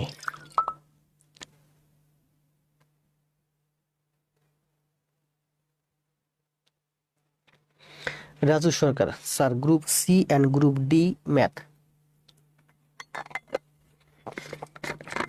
সুন্দর ক্লাস। রায়হান স্যার, আমি অনেক ভালোভাবে বুঝতে পেরেছি, ধন্যবাদ। আমি তো ভালোভাবে বুঝাইছি, আমি খারাপভাবে বুঝাইছি নাকি? আলামিন বরিশাল থেকে। মিম আক্তার বলছে দ্বিগুণ। জুয়েল রায় 9 গুণ। রুবেল, দ্রুত অ্যান্সার দেন। বৃত্তের ব্যাস 3 গুণ বৃদ্ধি করলে ক্ষেত্রফল কত গুণ বৃদ্ধি পায়? বৃত্তের ব্যাসের কথা বলছে। কানিস ফাতেমা, মোখলেসুর রহমান, বি এম আলামিন। দেখেন বৃত্তের ব্যাস, মনে করেন এই ব্যাসটা হলো আমার 3 মিটার, আর এই ব্যাসটা হলো আমার 1 মিটার। ব্যাস যদি 3 গুণ বাড়ে, আমি যাই ধরি কেন, ব্যাস 3 গুণ বাড়লে মানে এটা 3 গুণ বাড়বে। এটা যদি মনে 3 হয়, 3 3 এটা 9 হয়ে যাবে। এটা যদি আমার 1 হয়, 3 গুণ বাড়লে 3 হয়ে যাবে। আবার ব্যাস 3 গুণ বাড়লে ব্যাসার্ধ 3 গুণ বাড়ে। এটা হচ্ছে আমার পুরোটা ব্যাস, এটা হচ্ছে আমার পুরোটা ব্যাস। তাহলে ব্যাসার্ধ কত? মনে করি এটা হচ্ছে ব্যাসার্ধ, এটা হচ্ছে আমার ব্যাসার্ধ। তাহলে বলছে যে বৃত্তের ব্যাস এটা যদি 3 হয়, 3 গুণ বাড়লে মানে পরেরটা বড় হবে। এই যে একটা বৃত্ত, এই বৃত্তের ব্যাসার্ধ ধরি আমি 1। এই যে একটা বৃত্ত, এই বৃত্তের ব্যাসার্ধ হলো 3। বৃত্তের ব্যাসার্ধ এটা কত? 1, আর এটা হলো 3, মানে এটা থেকে এটা 3 গুণ বাড়ছে। বলছে যে ব্যাস 3 গুণ বাড়লে, ব্যাস যদি 3 গুণ বাড়ে ব্যাসার্ধ 3 গুণ বাড়ে। আর এটার ক্ষেত্রফল কত? পাই আর স্কোয়ার, মানে পাই 1 স্কোয়ার, মানে হচ্ছে পাই। এটার ক্ষেত্রফল কত? পাই 3 স্কোয়ার, মানে হচ্ছে 9 পাই। এটা হচ্ছে 9 পাই, এটা হচ্ছে পাই, এটা থেকে এটা 3 গুণ বেশি। আবার আপনি ইও ধরতে পারেন, মনে করেন যে এইটার ব্যাসার্ধ হলো আপনার আর এই ব্যাসার্ধ হলো 3 গুণ, থ্রাইজার। তাহলে এইটার ক্ষেত্রফল কত? পাই আর স্কোয়ার। এইটার ক্ষেত্রফল কত? পাই থ্রাইজার তার স্কোয়ার। এখানে ব্যাসার্ধ হচ্ছে আর আর এখানে ব্যাসার্ধ হচ্ছে থ্রাইজার। আমরা জানি বৃত্তের ক্ষেত্রফল পাই ইন্টু ব্যাসার্ধের স্কোয়ার। তার মানে এই পাই কাটা যায়, এদিকে থাকে আমার আর স্কোয়ার আর এদিকে থাকে 9r²। তাহলে এই r² দিয়ে এটাকে যদি ভাগ দেয় এটা হয় 9 গুণ। মানে আপনি আর ধরেও করতে পারেন, আর থ্রাইজার, অথবা 1-3 ধরেও করতে পারেন। রিটেনে আসতে পারে, কারণ 11 থেকে 20তম গ্রেড মন্ত্রণালয়ের চাকরি বেশিরভাগ জবগুলোতে কিন্তু রিটেন ম্যাথ থাকে প্রচুর, সেখানে আপনাকে ভেঙে করতে হবে। দ্বিগুণ না, তানজিলা আক্তার, বৃত্তের ব্যাসার্ধ যদি 3 গুণ বৃদ্ধি পায় তবে ক্ষেত্রফল 9 গুণ বেড়ে যায়। ধন্যবাদ। বাসন্তী রানী দাস, আপনার সাথে অঙ্কগুলো বাস্তবে রূপ নেয়। ধন্যবাদ। মারুফা ইসলামও খুব ভালো করতেছে আমার সাথে থেকে। বৃত্তের সামান্তরিক একটি, বুঝাইছি না পূর্বের ক্লাসে? বুঝাইছি। দেখেন এই যে একটা বৃত্ত, এই যে একটা বৃত্ত, এই বৃত্তের মধ্যে আপনাকে কি করতে বলছে? সামান্তরিক আঁকতে বলছে। সামান্তরিক কি? সামান্তরিক হচ্ছে এটা আমার একটা আয়তক্ষেত্র। এই আয়তক্ষেত্রটাকে আপনি যদি একদিকে চাপ দিয়ে বাঁকা করেন তাহলে সেটা সামান্তরিক হয়ে যায়। আয়তক্ষেত্রকে চাপ দিয়ে বাঁকা করলে সামান্তরিক হয়ে যায়। মানে আয়তক্ষেত্রটা যদি এদিকে শুয়ে পড়ে তাহলে কি হবে? হেলে পড়ে, তাহলে সামান্তরিক হয়ে যাবে। এই আয়তক্ষেত্রটা যদি এদিকে হেলে পড়ে তাহলে কি হবে? আয়তক্ষেত্রটা এরকম হয়ে যাবে, এদিকে হেলে পড়লো, তাহলে সামান্তরিক হয়ে যাবে। এখন কত ব্যাখ্যা আছে এখানে, বুঝাইলে তো ভালো হইতো। বিসিএস এর যদি পড়াতাম, বিসিএস প্রিলিমিনারি, তাহলে সব আস্তে আস্তে বুঝাইতাম। প্রাইমারি নিবন্ধন তো একটু কম বুঝাই। এখন দেখেন এই যে সামান্তরিক, এটার মধ্যে সামান্তরিক অঙ্কন করেন। এটা হলো আপনার কি একটা, এটা আপনার একটা আয়ত, বাঁকা হয়ে গেছে, সুন্দর করে আঁকি। এটা হচ্ছে আপনার একটা বৃত্ত, এটা হচ্ছে আপনার একটা আয়ত। আয়তই অঙ্কন করি। এটা কি? এটা আপনার একটা দেখেন আয়তক্ষেত্র। একটু বাঁকা হয়ে যাচ্ছে কেন বারবার? যাক, এটা একটা আয়ত, একটু লম্বা আছে, ঠিক আছে। এখন এই আয়তক্ষেত্রটাকে আপনি যদি চাপ দেন তাহলে কি হবে? এরকম হয়ে যাবে, এইরকম হয়ে যাবে, তাই না? তার মানে এই কর্ণ এবং এই কর্ণ, মানে এই দুইটা শীর্ষবিন্দু কিন্তু বৃত্তের পরিধিকে স্পর্শ করবে না। সেক্ষেত্রে এটা কিন্তু বৃত্তের সামান্তরিক হবে না, বৃত্তস্থ সামান্তরিক হবে না। বৃত্তস্থ সামান্তরিক মানে এর 4টা বিন্দু, এর 4টা শীর্ষবিন্দু, এই 4টা শীর্ষবিন্দু বৃত্তের পরিধিকে স্পর্শ করে থাকবে। তার মানে বৃত্তের মধ্যে আপনি বৃত্তস্থ সামান্তরিক আঁকতে পারবেন না। সামান্তরিক কেমন থাকে? সামান্তরিক থাকে আমার এরকম বাঁকা। বৃত্তের মধ্যে সামান্তরিক আঁকতে পারবেন না, শুয়ে পড়ছে। ওটাকে টেনে সোজা করেন। টেনে সোজা করলে কি করতে হবে? এই জায়গাটা টেনে এই জায়গায় নিয়ে আসতে হবে। যখন এইভাবে নিয়ে আসবেন তখন এটা ঠিক এইরকম হয়ে যাবে। তার মানে বৃত্তের মধ্যে সামান্তরিক আঁকা যায় না, বৃত্তের মধ্যে আঁকা যায় কিন্তু বৃত্তস্থ আঁকা যায় না। বৃত্তস্থ মানে এই সামান্তরিকের এই 4টা পয়েন্ট বৃত্তের পরিধিকে স্পর্শ করে থাকবে। তাহলে সামান্তরিক কি হয়? বেঁকে থাকে, শুয়ে থাকে, ওটাকে টেনে আপনি সোজা করবেন। তাহলে এই সামান্তরিককে টেনে যখন সোজা করবেন তখন এই সামান্তরিকের 4টা বিন্দু আমার বৃত্তকে স্পর্শ করবে। আর টেনে যখন সামান্তরিককে সোজা করবেন তখন সেটা কি হয়ে যাবে? আয়ত হয়ে যাবে। আবার দেখেন, আমরা জানি কি বলেন দি, বৃত্তস্থ, দেখেন আপনি যদি মনে করেন যে বৃত্তের মধ্যে আপনি সামান্তরিক অঙ্কন করলেন, এখন এই কোণ আর এই কোণ মিলে কি হয়? 180 ডিগ্রি হবে? হবে না। আমরা জানি বৃত্তস্থ আয়তক্ষেত্রের যে কোনো বৃত্তস্থ চতুর্ভুজের বিপরীত দুই কোণের সমষ্টি কি? 180 ডিগ্রি। তাহলে এই দুই কোণ মিলে কিন্তু 180 ডিগ্রি হবে না, কারণ এটা ছোট হতে পারে, এটা বড় হতে পারে, কিন্তু এই দুই কোণ মিলে কিন্তু 180 ডিগ্রি হবে। সামান্তরিকের বিপরীত কোণ দুইটা কি হয়? সমান। আবার বলি সামান্তরিকে, শুরু থেকে বলি, দেখেন বোঝাচ্ছি যখন বোঝাই। সামান্তরিক, এটা আমি কি অঙ্কন করলাম? এটা আমি অঙ্কন করলাম একটা সামান্তরিক। আমরা জানি কি সামান্তরিকের বিপরীত দুই কোণ সমষ্টি সমান। তার মানে এই কোণ আর এই কোণ সমান। এখন এই সামান্তরিকটা যদি আপনার বৃত্তের মধ্যে থাকে, বৃত্তের মধ্যে অঙ্কন করেন এই সামান্তরিকটা, বৃত্তের মধ্যে মানে কি? এই 4 বিন্দু বৃত্তে লেগে থাকবে। আমরা জানি বৃত্তস্থ চতুর্ভুজের বিপরীত দুই কোণের সমষ্টি 180 ডিগ্রি। এই সামান্তরিকের এই দুই কোণের সমষ্টি হচ্ছে, দুই কোণ সমান। আবার এটা যদি বৃত্তস্থ হয়, এই দুই কোণের সমষ্টি হবে 180 ডিগ্রি। তার মানে এটা অবশ্যই 90 ডিগ্রি হবে, এইটা অবশ্যই 90 ডিগ্রি হবে। সামান্তরিকের বিপরীত দুই কোণ সমান। মনে করলাম এই যে একটা সামান্তরিক আঁকছি, তাহলে এই সামান্তরিকের বিপরীত দুই কোণের সমষ্টি 180 ডিগ্রি। আবার এই দুইটা সমান, তার মানে 90 যদি 90 হয় তাহলে কি হয়, আয়ত হয়ে যায়। একটু অ্যাডভান্স লেভেলের ব্যাখ্যা, যারা ভালো তারা বুঝতে পারছেন, যারা দুর্বল হয় তারা বুঝতে পারে না, লিপ করে যান।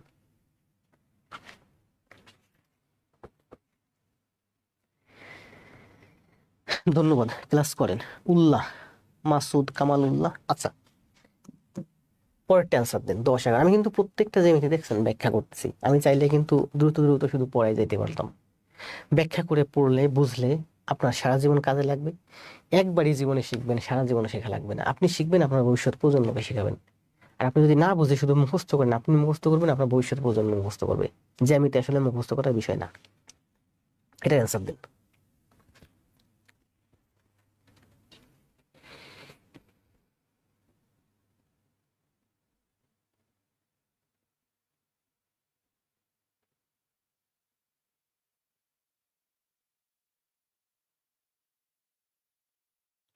না, সব আয়তক্ষেত্রই বর্গ না, উল্টা হবে, সব বর্গই আয়তক্ষেত্র। সব আয়তক্ষেত্রই বর্গ বলছেন আপনি, কে বলছে এটা? এসকে মোহাম্মদ আলী। সব আয়তক্ষেত্র বর্গ না, সব বর্গই আয়তক্ষেত্র। এই জন্য আমরা যখন আয়তক্ষেত্রের কথা বলে যে দৈর্ঘ্য 20% হ্রাস পেলে প্রস্থ 10% হ্রাস করলে ক্ষেত্রফল কত হ্রাস বৃদ্ধি পায়, তখন আমরা ওই আয়তক্ষেত্রটা সোজা বর্গক্ষেত্র ধরে করি। কারণ কি, আমরা জানি সব বর্গক্ষেত্রই আয়ত, সব আয়ত বর্গক্ষেত্র না। আমার ইউটিউব চ্যানেলের নাম আগে জব পরে সব।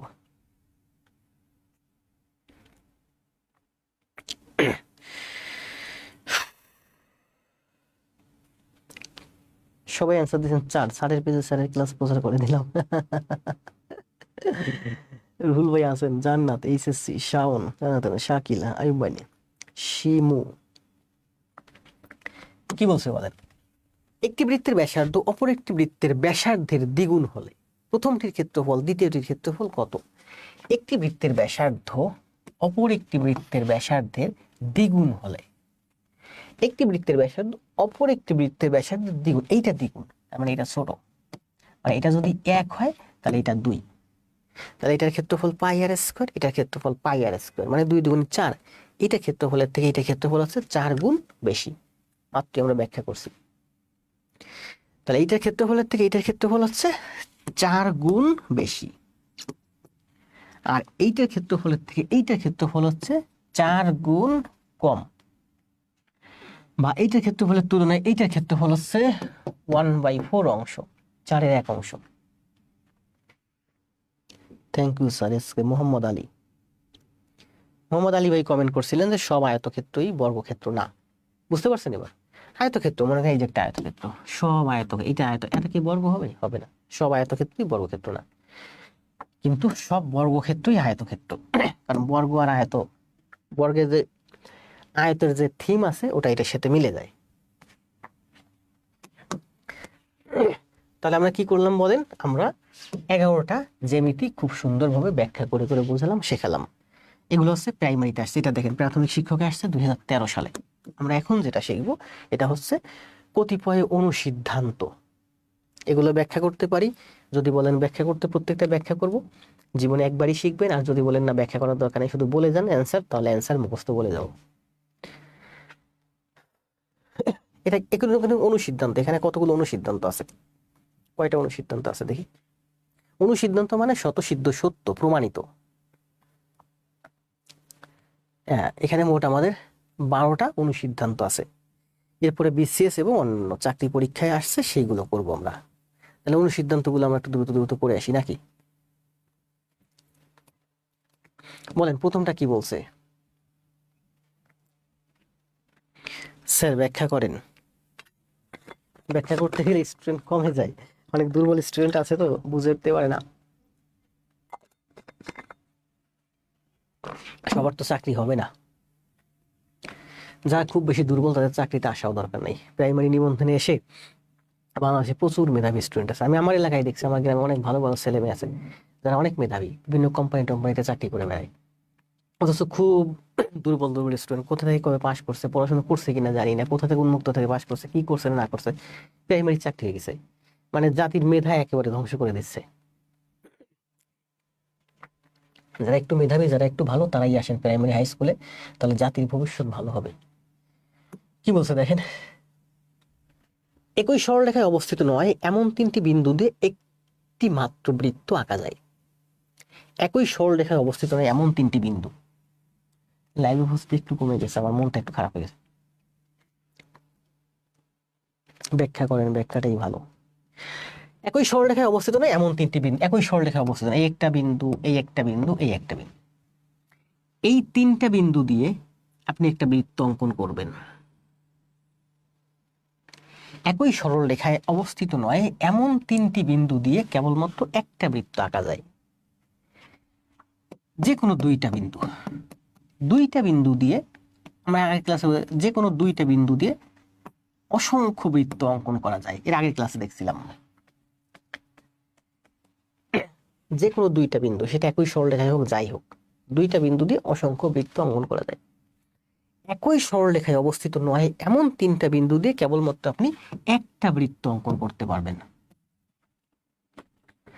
এখন ওই তিনটা বিন্দু বলছে একই সরলরেখা, ওই তিনটা বিন্দু যদি একই রেখা, মনে করেন এই আছে এ বিন্দু, এটা হচ্ছে বি বিন্দু, এটা হচ্ছে সি বিন্দু, একই সরলরেখায় নয়, বক্রভাবে অবস্থিত। যদি এ বি সি তিনটে বিন্দু একই সরলরেখায় থাকে, এটা হচ্ছে এ বিন্দু, এটা হচ্ছে বি বিন্দু, এটা হচ্ছে সি বিন্দু, একই সরলরেখায় অবস্থিত, তাহলে এই তিনটা বিন্দু দিয়ে আপনি কখনোই বৃত্ত অঙ্কন করতে পারবেন না।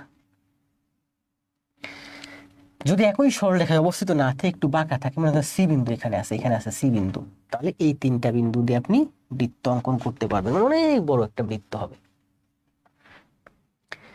একই সরলরেখায় অবস্থিত হলে সোজা হয়ে যায়, কারণ আমরা জানি বৃত্তের পরিধি তো বাঁকা। তাহলে বলছে একই সরলরেখায় অবস্থিত নয় এমন তিনটি বিন্দু দিয়ে কেবলমাত্র একটি বৃত্ত অঙ্কন করা যায়, আর যায় না। এখন আমি আপনাকে যদি তিনটা বিন্দু দিই, মনে করি একটা বিন্দু, এই একটা বিন্দু, এই একটা বিন্দু, এই তিনটা বিন্দু দিয়ে বললাম একটা বৃত্ত অঙ্কন করেন, এই তিনটা বিন্দুর উপর দিয়ে যাবে। কিভাবে করবেন? করার সিস্টেম হচ্ছে এই তিনটা বিন্দু আপনি যোগ করবেন। যোগ করলে কি হয়? যোগ করলে হয় একটা ত্রিভুজ। এই বাহুটার লম্ব দ্বিখণ্ডক অঙ্কন করবেন, এই বাহুটার লম্ব দ্বিখণ্ডক অঙ্কন করবেন, এই বাহুটার লম্ব দ্বিখণ্ডক অঙ্কন করবেন। তারা যেখানে মিট করবে, এই মিটিং পয়েন্টটাকে কি বলে? পরিকেন্দ্র। বৃত্তের তিনটা বাহুর লম্ব দ্বিখণ্ডক যেখানে মিট করে সেটাকে কি বলে? পরিকেন্দ্র। পরিকেন্দ্র এই ত্রিভুজের ভিতরে হইতে পারে, বাইরেও হইতে পারে। আবার দেখেন, এই পরিকেন্দ্র থেকে এই তিনটা বিন্দুর দূরত্ব সমান। তার মানে এখানে আপনি যদি একটা চাঁদা ধরেন, এই চাঁদা ধরে ঠিক এইভাবে যদি একটা ত্রিভুজ অঙ্কন, বৃত্ত অঙ্কন করেন, তাহলে এই বৃত্তটা এই তিনটি বিন্দু দিয়ে যাবে।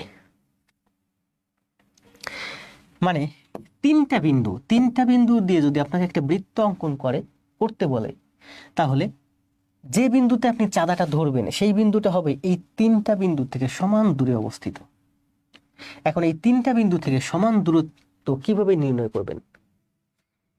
তিনটা বিন্দু থেকে সমান দূরত্বের বিন্দুটা হচ্ছে এইটা। এটা আপনি কিভাবে নির্ধারণ করবেন? এটা নির্ধারণ করতে হলে আপনাকে এই তিনটা বিন্দু যোগ করতে হবে, ত্রিভুজ করতে হবে, ত্রিভুজ করে ত্রিভুজের এই বাহুগুলোর লম্ব দ্বিখণ্ডক অঙ্কন করতে হবে। তাহলে এই বিন্দুটা হচ্ছে এই ত্রিভুজের এই তিনটা বিন্দু থেকে সমান দূরে অবস্থিত। ত্রিভুজের তিনটা বিন্দু থেকে সমান দূরে অবস্থিত, এর অর্থ হচ্ছে আমি যদি এই তিনটা বিন্দু দিয়ে বৃত্ত অঙ্কন করতে চাই, তাহলে এই তিনটা বিন্দু থেকে সমান দূরে অবস্থিত এই বিন্দু, এই বিন্দুতে আপনি কম্পাস ধরবেন, কম্পাস ধরে একটা বৃত্ত অঙ্কন করে দিবেন।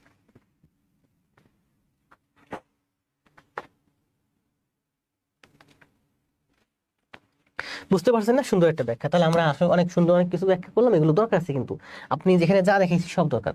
কারণ কোন ত্রিভুজের তিনটা বাহুর লম্ব দ্বিখণ্ডক অঙ্কন করলে তারা একটা নির্দিষ্ট বিন্দুতে মিট করে, সেই মিটিং পয়েন্টটা দেখেন মিট করে, তাই না?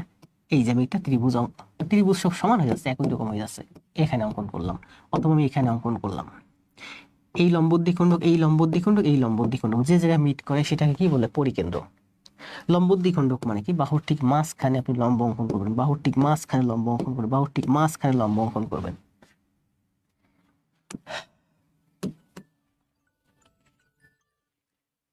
স্যার আপনার প্রেমে পড়ে গেছি ভয়ঙ্কর ভাবে। কার প্রেমে পড়ছেন? আমার বউ আছে, বাচ্চা আছে ঘরে। এটা কি বলছে? এটা আমি এখানে একটু ব্যাখ্যা করেছি। এই যে তিনটি বিন্দু দিয়ে কেবলমাত্র একটা বৃত্ত অঙ্কন করা যায়, এটা হচ্ছে বৃত্তের অস্তিত্বের মৌলিক শর্ত। ত্রিভুজের তিনটি রেখা এ বি বি সি এবং এসি এর লম্ব সমদ্বিখণ্ডক সবসময় এক বিন্দুতে। এই যে এখানে যা লেখা আছে এইটাই আমি এখানে ব্যাখ্যা করছি, দেখে নিয়েন। ইউটিউবে ভিডিও দিয়ে দেবো, আস্তে আস্তে বাসায় বসে সুন্দর করে প্র্যাকটিস করবেন, খুব কাজে লাগবে। কারণ এখন আমি যে গতিতে যাচ্ছি এই গতির সাথে নাও আপনি অ্যাডজাস্ট করতে পারেন। বলেন কি বলছে? যে কোনো সরলরেখা একটি বৃত্তকে সর্বাধিক দুটি বিন্দুতে ছেদ করতে পারে। যে কোনো সরলরেখা একটি বৃত্তকে যে কোনো সরলরেখা কেবলমাত্র দুটি বিন্দুতে ছেদ করতে পারে। বৃত্তের কেন্দ্র থেকে সমদূরবর্তী সকল জ্যা সমান। এই একটা বৃত্ত, বৃত্তের কেন্দ্র থেকে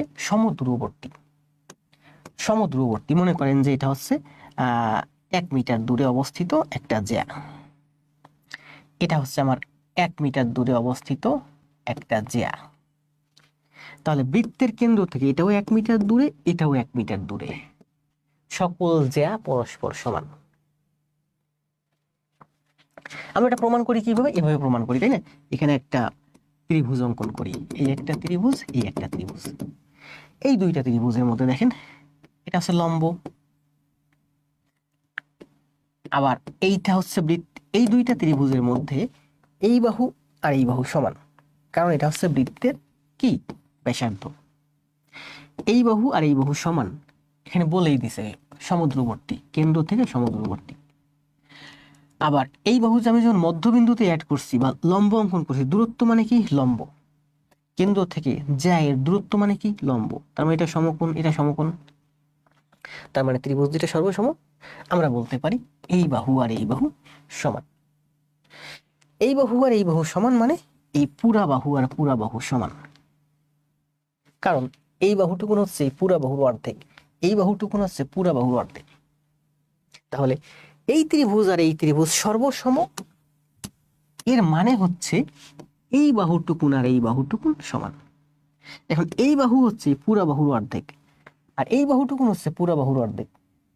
তার মানে আমি বলতে পারি এই বাহু আর এই বাহু সমান। তাহলে কি বলছে? বৃত্তের কেন্দ্র থেকে সমদূরবর্তী 1 মিটার, সমদূরবর্তী 1 মিটার। বৃত্তের কেন্দ্র থেকে 1 মিটার দূরে অবস্থিত যত জ্যা অঙ্কন করবেন সব জ্যা সমান। তার মানে এ বি সি ডি সমান। আপনি যদি এদিকে একটা জ্যা অঙ্কন করেন, মনে করেন এখান থেকে 1 মিটার দূরে, ঠিক 1 মিটার দূরে এখান থেকে একটা জ্যা অঙ্কন করেন, এটা হচ্ছে এ বি সি ডি, এটা মনে করেন ইএফ। এই ইএফ ও সমান 1 মিটার দূরে, এই যে 1 মিটার, এটা হচ্ছে 1 মিটার, কেন্দ্র থেকে 1 মিটার দূরে এখানে যদি আপনি একটা জ্যা অঙ্কন করেন, মনে করেন পি কিউ, তাহলে এই পি কিউ জ্যাও অন্য জ্যায়ের সমান। এই একটা থিওরি আমাদের প্রচুর কাজে লাগবে। বৃত্তের কেন্দ্র থেকে সমদূরবর্তী, সমান দূরে অবস্থিত, সমান দূরে অবস্থিত, সমান দূরে অবস্থিত, সমান দূরে অবস্থিত সকল জ্যা, এই জ্যা, এই জ্যা, এই জ্যা, এই জ্যা সমান। তাহলে কি বলছে দেখেন, বৃত্তের কেন্দ্র থেকে দূরত্ব যদি সমান হয় তাহলে জ্যাগুলো সমান হয়। আমি ভাইস ভার্সা বলতে পারি। ভাইস ভার্সা কি? বৃত্তের সমান জ্যা, এই একটা জ্যা, এই একটা জ্যা, এই একটা জ্যা, এই একটা জ্যা, এই চারটা জ্যা সমান। এই বৃত্তের চারটা জ্যা, এই একটা জ্যা, এই একটা জ্যা, এই একটা জ্যা, এই একটা জ্যা। এই জ্যায়ের দৈর্ঘ্য 5 মিটার, এই জ্যায়ের দৈর্ঘ্য 5 মিটার, এই জ্যায়ের দৈর্ঘ্য 5 মিটার, এই জ্যায়ের দৈর্ঘ্য 5 মিটার। তাহলে বৃত্তের সমান সমান জ্যা কেন্দ্র থেকে সমদূরবর্তী। এই প্রশ্নে বলছে যে বৃত্তের কেন্দ্র থেকে সমান দূরে অবস্থিত, সমান দূরে অবস্থিত, আপনি যদি এখান থেকে জ্যা অঙ্কন করেন, জ্যা অঙ্কন করেন, সমান দূরে অবস্থিত সকল জ্যা সমান। এখানে আপনার বলছে কেন্দ্র থেকে সমদূরবর্তী, এগুলো দিয়ে দিছে আপনাকে। এই সমদূরবর্তী যত জ্যা অঙ্কন করবেন জ্যা সমান। এইটার ভাইস ভার্সা, এইটা উল্টা। মানে বৃত্তের জ্যা যদি সমান হয়, মনে করেন এখানে 4টা জ্যা আছে, আমি বললাম 4টা জ্যা সমান, তাহলে জ্যা 4টা সমান মানে কেন্দ্র থেকে ওই জ্যা 4টা সমান দূরে অবস্থিত। মানে কেন্দ্র থেকে দূরত্ব সমান হলে জ্যা সমান, জ্যা সমান হলে কেন্দ্র থেকে দূরত্ব সমান। ঠিক আছে না এবার? ঠিক আছে।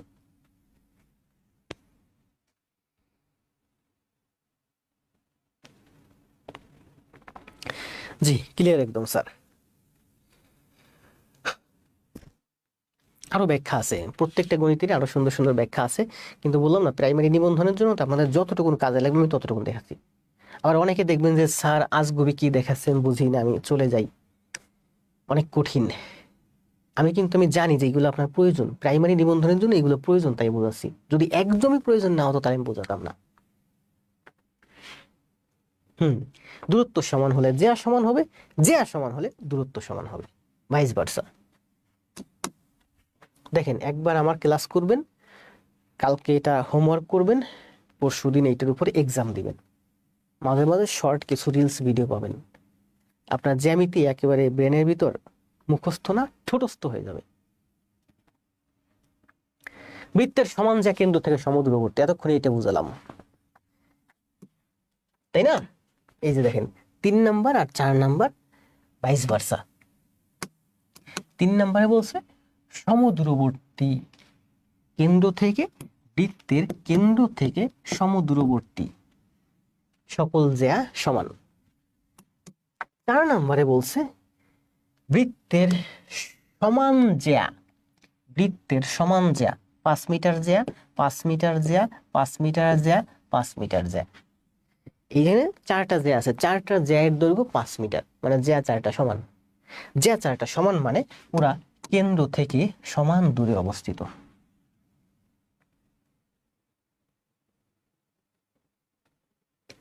অলাভজনক কোর্স কি আসবে?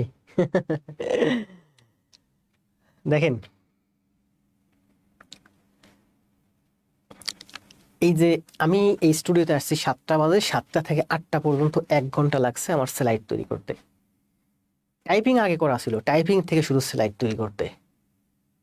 8টা 10 যখন বাজে তখন এই স্টুডিও থেকে বেরোয় আমার বাসায় গেছি, কারণ ওয়াইফকে ফোন দিলাম, বাচ্চা কি করে, বললো যে বাচ্চা খাচ্ছে। ভাবলাম যে এখনো সময় আছে 1 ঘন্টা, একটু বাচ্চাকে সময় দিয়েছি।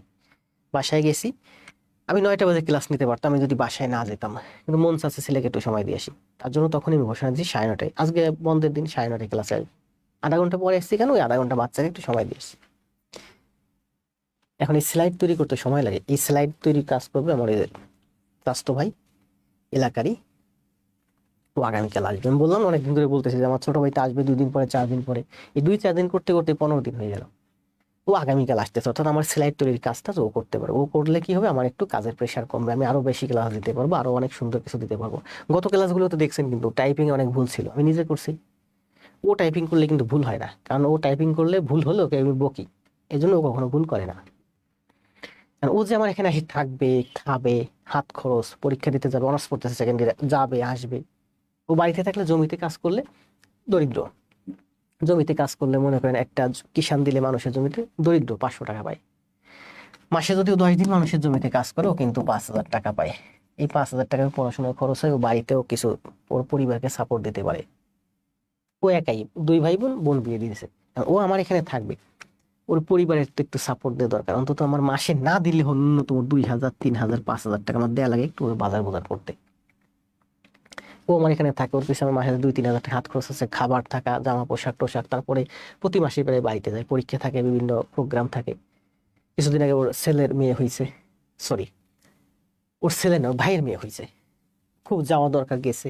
এরকম তার পরীক্ষা থাকে, যায়, বোনের বিয়ে যায়, মামাতো বোনের বিয়ে, চাচাতো বোনের বিয়ে, এদিক সেদিক করে ওর পাশে আমার প্রায় প্রতি মাসে ন্যূনতম 15, 16, 17 হাজার টাকা আমার খরচ আছে। এই জন্য বলতেছিলাম, কে জন্য বললো স্যার অলাভজনক কোর্স রান করবেন নাকি? দেখি সময় সুযোগ হলে প্রাইমারি এটা শেষ করি আগে, যদি সম্ভব হয় এরপরে অলাভজনক ছোট একটা কোর্স চালু করবো। তবে আমার চেষ্টা থাকবে আমি যতটা সম্ভব ফ্রি দিতে পারি, একেবারে খুব সামান্যই। এটা কি বলছে বলেন, ক্লাস কতক্ষণ হয়েছে? 9:30টায় ঢুকছি, 11টা, ও 1 ঘন্টা 10 মিনিট হয়েছে। বৃত্তের কেন্দ্র থেকে কোনো জ্যায়ের উপর অঙ্কিত লম্ব ওই জ্যাকে সমদ্বিত খণ্ডিত করে, আমরা অলরেডি এটা পড়ে ফেলছি, তাই না? অলরেডি পড়ে ফেলছি না, পড়ে ফেলছি। বৃত্তের কেন্দ্র থেকে কোনো জ্যায়ের উপর অঙ্কিত লম্ব সমদ্বিখণ্ডিত করে, এইটাকে সমদ্বিখণ্ডিত করে। প্রমাণ করতে পারেন, প্রমাণ করেন এই বাহু আর এই বাহু সমান, কারণ এই দুইটা ত্রিভুজের মধ্যে প্রমাণ করেন এই বাহু আর এই বাহু সমান, কারণ তারা হচ্ছে বৃত্তের ব্যাসার্ধ। এই ত্রিভুজের এই বাহু আর এই ত্রিভুজের এই বাহু সমান, কারণ এটা হচ্ছে কমন বাহু, সাধারণ বাহু, ওরও আছে ওরও আছে। আবার এই এই বড় ত্রিভুজটা যদি হিসাব করেন, বড় ত্রিভুজের এই কোণ আর এই কোণ সমান, কারণ এই বড় ত্রিভুজের এই বাহু আর এই বাহু সমান। এই বাহু আর এই বাহু যদি সমান হয় তাহলে এই কোণ আর এই কোণ সমান হয়। তার মানে এই দুইটা ত্রিভুজের মধ্যে আমরা বলতে পারি এই ত্রিভুজের এই কোণ এই ত্রিভুজের এই কোণ সমান, এই ত্রিভুজের এই বাহু এই ত্রিভুজের এই বাহু সমান, এই ত্রিভুজের এই বাহু এই ত্রিভুজের এই বাহু সমান, কারণ সাধারণ বাহু। তার মানে ত্রিভুজ দুইটা সর্বসম, তার মানে এই বাহু সমান এই বাহু। বৃত্তের কেন্দ্র থেকে কোনো জ্যায়ের উপর অঙ্কিত লম্ব, বৃত্তের কেন্দ্র থেকে কোনো জ্যায়ের উপর অঙ্কিত লম্ব এই জ্যাকে সমদ্বিখণ্ডিত করে ঠিক মাঝখানে ছেদ করে।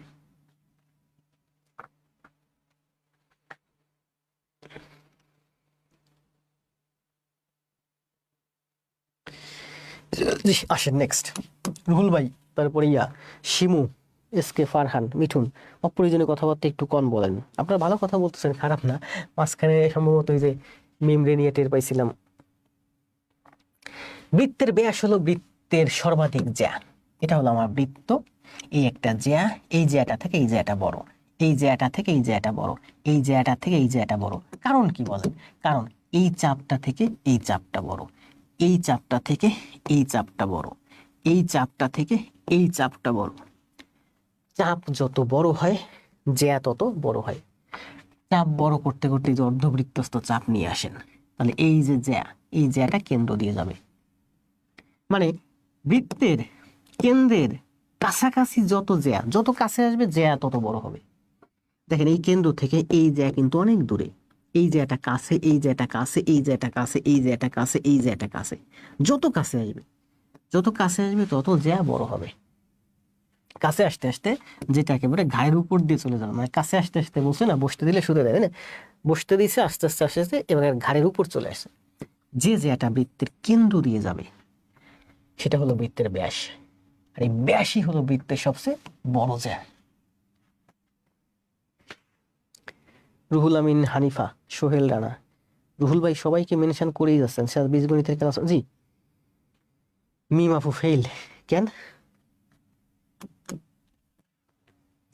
বৃত্তের ব্যাস পরিধির সাথে সর্বদা সমকোণ উৎপন্ন করে। কি বলছে দেখেন, বৃত্তের ব্যাস, এই হলো বৃত্তের ব্যাস যেটা কেন্দ্র দিয়ে যায়।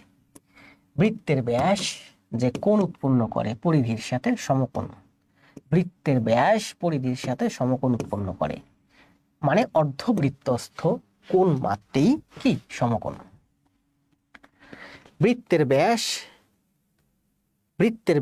বৃত্তের সাথে মানে পরিধির সাথে সমকোণ উৎপন্ন করে। যত কোণ আঁকবেন সমকোণ হবে, এটা সমকোণ, এটা সমকোণ, এইটা সমকোণ। তার মানে আমরা বলতে পারি অর্ধবৃত্তস্থ কোণ মাত্রই সমকোণ। জীবন, তুপক, ক্লাস করবেন, ইউটিউবে ভিডিও দিয়ে দেবো, দেখে দেখে সুন্দর করে প্র্যাকটিস করবেন। তবে লাইভে থাকার চেষ্টা করবেন পুরো সময়। আপনি যে লোড নিতে পারতেছেন সেটাও তো আমার দেখতে হবে। বৃত্তের কেন্দ্র থেকে যত নিকটতম জ্যা তার দৈর্ঘ্য তত বেশি, কেন্দ্র থেকে জ্যায়ের দূরত্ব যত বেশি দূরে, যত দূরত্ব বেশি সেই জ্যা তত দীর্ঘ, তত দৈর্ঘ্য তত কম। এই যে 7 নম্বরে ব্যাখ্যা করলাম, যত কাছে আসে কেন্দ্রের জ্যা তত বড় হয়, কেন্দ্র থেকে জ্যা যত দূরে যায় জ্যা তত ছোট হয়। মানে কেন্দ্র থেকে দূরত্ব বাড়লে জ্যা ছোট হয়, দূরত্ব কমলে জ্যা বড় হয়। মানে মানুষ দূরে গেলে পর হয়, যত কাছে আসে তত আপন হয়, সম্পর্ক বড় হয়।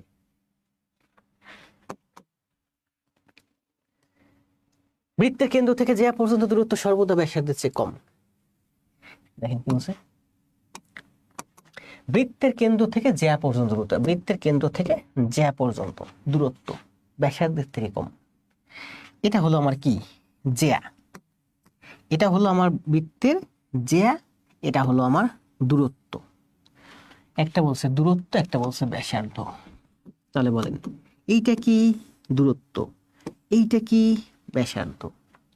এইটা হলো বৃত্তের কেন্দ্র থেকে জ্যা পর্যন্ত দূরত্ব, কেন্দ্র থেকে জ্যা পর্যন্ত দূরত্ব। আর এই পুরাটুকুন হলো আমার কেন্দ্র থেকে বৃত্ত পর্যন্ত, মানে বৃত্তের ব্যাসার্ধ। তার মানে এই দূরত্ব থেকে ব্যাসার্ধ সবসময় বড় হবে, কারণ ব্যাসার্ধ তোমার একেবারে পরিধি পর্যন্ত চলে গেছে। জ্যা মানে কি? জ্যা এর যে কোনো বিন্দু, জ্যা এর যে কোনো বিন্দু বৃত্তের মধ্যে অবস্থিত। তাহলে বৃত্তের মধ্যের যে কোনো বিন্দু থেকে পরিধির দূরত্ব বেশি, কারণ এগুলো তো মধ্যে আর এগুলো পরিধিতে। পরিধির যদি বাইরে যায় তাহলে দূরত্ব আরো বাড়বে। তাহলে কি বলছে যে জ্যা এর যে কোনো বিন্দু পরিধির থেকে কেন্দ্রের কাছে, তার মানে আমরা বলতে পারি যে এই দূরত্বটা থেকে এই দূরত্বটা বেশি বড়। মানে কেন্দ্র থেকে জ্যা এর দূরত্ব ব্যাসার্ধের থেকে ছোট, অথবা কেন্দ্রের থেকে জ্যা এর দূরত্ব থেকে ব্যাসার্ধ বড়।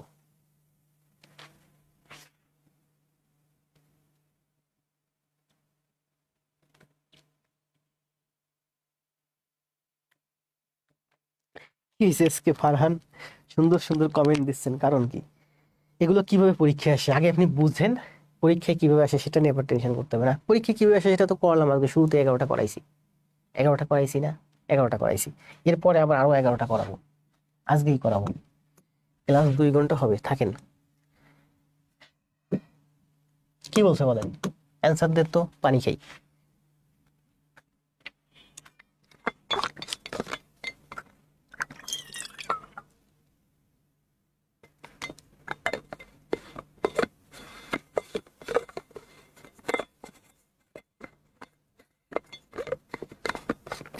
যে লম্ব দ্বিখণ্ডক কেন্দ্রগামী।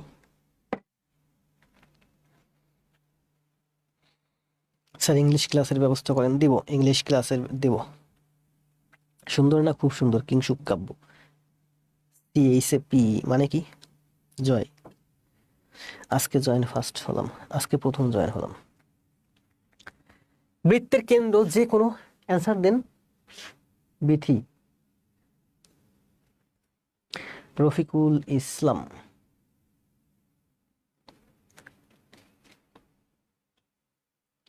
আখির রহমান। আখির রহমান হল বৃত্তের কেন্দ্র যে কোনো জ্যায়ের লম্ব দ্বিখণ্ডক এর উপর যে কোনো বিন্দুতে অবস্থান করে। বৃত্তের কেন্দ্র দেখেন, এই যে একটা বৃত্তের কেন্দ্র, এই কেন্দ্রটা বলছে যে কোনো জ্যায়ের লম্ব দ্বিখণ্ডক। এটা জ্যায়ের লম্ব দ্বিখণ্ডক, লম্ব মানে মাঝখানে লম্ব অঙ্কন করবেন। বৃত্তের কেন্দ্র যে কোনো জ্যায়ের লম্ব দ্বিখণ্ডকের উপরে অবস্থিত। তার মানে বলছে কি দেখেন, বলছে যে বৃত্তের কেন্দ্র যে কোনো জ্যায়ের লম্ব দ্বিখণ্ডক, এখানে লম্ব দ্বিখণ্ডক অঙ্কন করেন। এটা জ্যায়ের লম্ব দ্বিখণ্ডক। তাহলে বৃত্তের কেন্দ্র অবস্থিত এই লম্ব দ্বিখণ্ডকের উপরে অবস্থিত, যে কোনো জায়গায় অবস্থিত হতে পারে। মানে যেখানে অবস্থিত হোক না, ওটা এই জ্যায়ের উপরেই থাকবে, যে এদিক হবে না, বাইরে যাবে না। বৃত্তের কেন্দ্র অবস্থিত কোথায়? এখানে। তার মানে আমরা বলতে পারছি কেন্দ্র এই লম্ব দ্বিখণ্ডকের উপরেই আছে। অর্থাৎ জ্যায়ের লম্ব দ্বিখণ্ডক কেন্দ্রগামী, ওই ভাইস ভার্সা কথা। লম্ব দ্বিখণ্ডকের যে কোনো বিন্দুতে কেন্দ্র অবস্থিত, অথবা বলতে পারি জ্যায়ের লম্ব দ্বিখণ্ডক যদি অঙ্কন করি, লম্ব দ্বিখণ্ডক কেন্দ্র দিয়ে যাবে। মধ্যবিন্দু কেন্দ্রের কেন্দ্র লম্ব দ্বিখণ্ডকের উপরে অবস্থিত, ঘুরে যদি বলি লম্ব দ্বিখণ্ডক কেন্দ্র দিয়ে যাবে।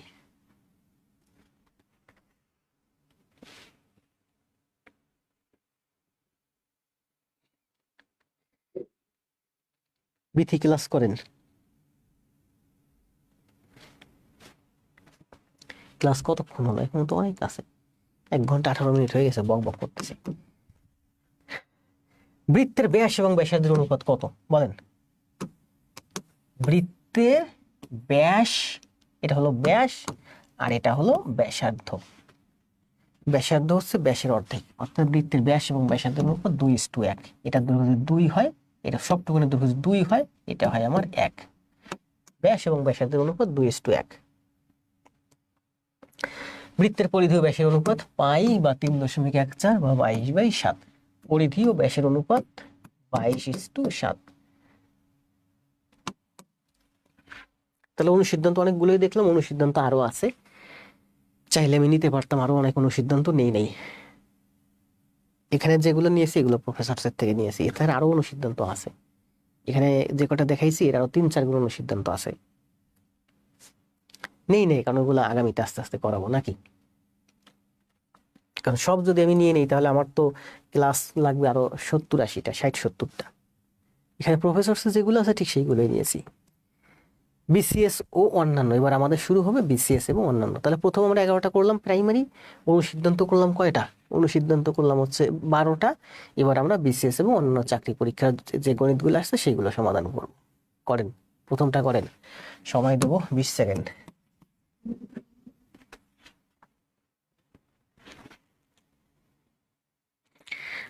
জি, ভালো থাকবো Farhan.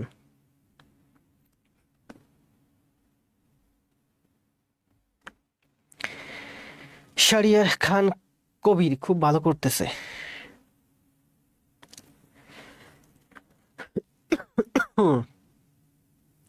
This is very helpful. Khairun Nahar, Marjida, Farhan, Bithi কখন কি বলে ফেলেন। বিথি মিম কথা কম বলেন, অল্প অল্প বলেন। আমি যখন বলি, যখন ক্লাস চলে তখন কথা কম বললেন। সন্ধ্যা থেকে মনটা ভালো ছিল না, বাট আপনার ক্লাস পুরো অনেক ভালো হয়ে গেছে। জি, সুজন রায় ক্লাস পুরোটা খাতায় করেন, জমা দিয়েন, দেখবো।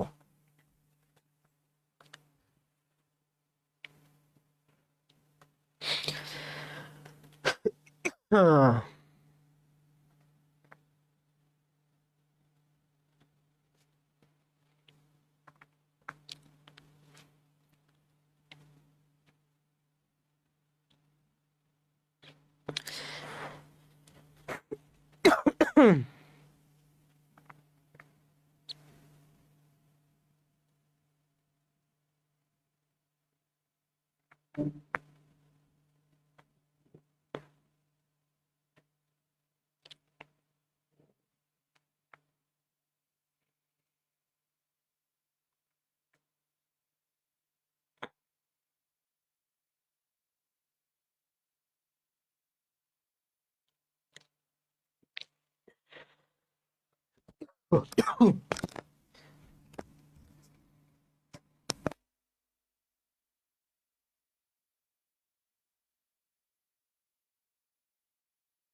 Hello hello hello hello, microphone test. Hello, প্রফেসরের বইটা কি সব বিষয় নিয়ে দাম? হ্যাঁ, প্রফেসরের বইটা সব বিষয় নিয়ে। প্রফেসর প্রকাশনের পেজ আছে, পেজে নক দিয়ে। দাম কত আছে আমি বলতে পারবো না। আর কতক্ষণ ক্লাস নিব?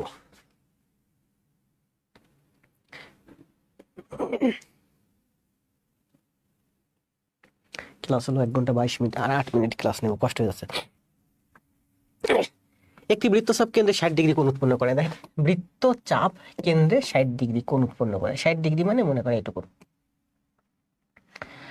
এই পুরা কেন্দ্রটা কত? পুরা কেন্দ্রটা হচ্ছে 360 ডিগ্রি। তার মানে পুরা কেন্দ্রটা হলো 360 ডিগ্রি, এটুকু হলো আমার মাত্র 60 ডিগ্রি। মানে 360 ভাগের 60 ভাগ নিচে ও। পরিধির 360 ভাগের 60 ভাগ এখানে। বৃত্তের ব্যাস 12 সেন্টিমিটার। দেখেন, এই যে বৃত্তের ব্যাস হচ্ছে 12 সেন্টিমিটার। আমার লাগবে কি? বৃত্তের পরিধি।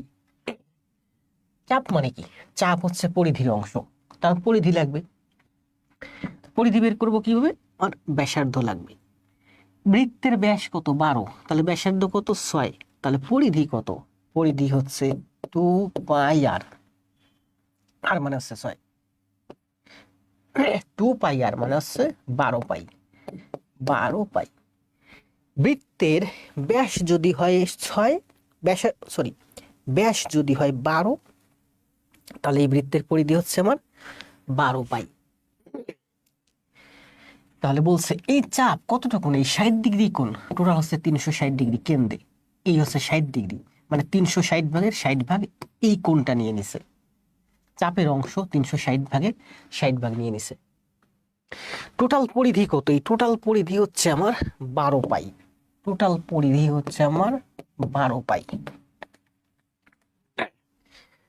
এই অংশটুকুন কত? এই অংশটুকু হচ্ছে 360 ভাগের 60 ভাগ। তাহলে 12 পাই এর 360 ভাগের 60 ভাগ, 12,003, 3 দুগুণে 6, 0 0, 2 পাই। তাহলে এই অঙ্কের অ্যান্সার আছে 2 পাই।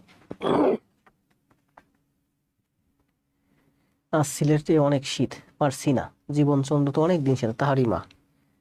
রায়হান সরকার কিংসুক কাব্য বলছে যে বৃত্তের চাপের চাপ চাইছে। চাপ মানে কি? চাপ মানে হচ্ছে পরিধির অংশ, চাপ মানে পরিধির অংশ। তো পরিধির কতটুকুন অংশ নিবে এই 60 ডিগ্রি কোণ? কেন্দ্রে টোটাল 360 ডিগ্রি, 360 ডিগ্রি পূর্ণ কোণ, ও নিচ্ছে আমার মাত্র 60 ডিগ্রি, মানে 360 ভাগের 60 ভাগ হচ্ছে আমার এই কোণটা। ঠিক তেমনি ভাবে 360 ভাগের 60 ভাগ হচ্ছে আমার এই চাপটা। টোটাল চাপ হচ্ছে আমার 12 পাই। তাহলে 12 পাই হচ্ছে টোটাল চাপ, তার 360 ভাগের 60 ভাগ হলো আমার এই যে, মানে 2 পাই হলো আমার এই জায়গাটুকুর অংশ। সবটুকুন হলো 12 পাই, এটুকু হলো আমার 2 পাই। অ্যান্সার দেন 2 পাই।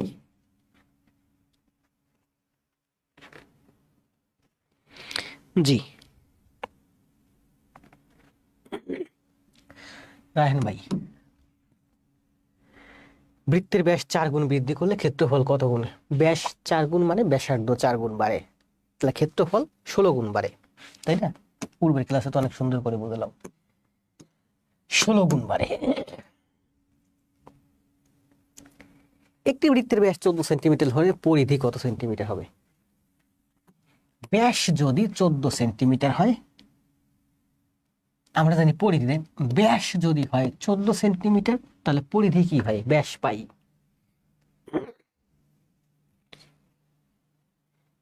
একটি বৃত্তের ব্যাস 14 সেন্টিমিটার হলে এর পরিধি কত? 2 পাই আর, মানে এটা ভাঙাইতে বলছে। 14 পাই, 14 পাই মানে 14, 22/7, 7 দুগুণে 14, 21 দুগুণে 42, 42 আছে নাকি? নাই তো।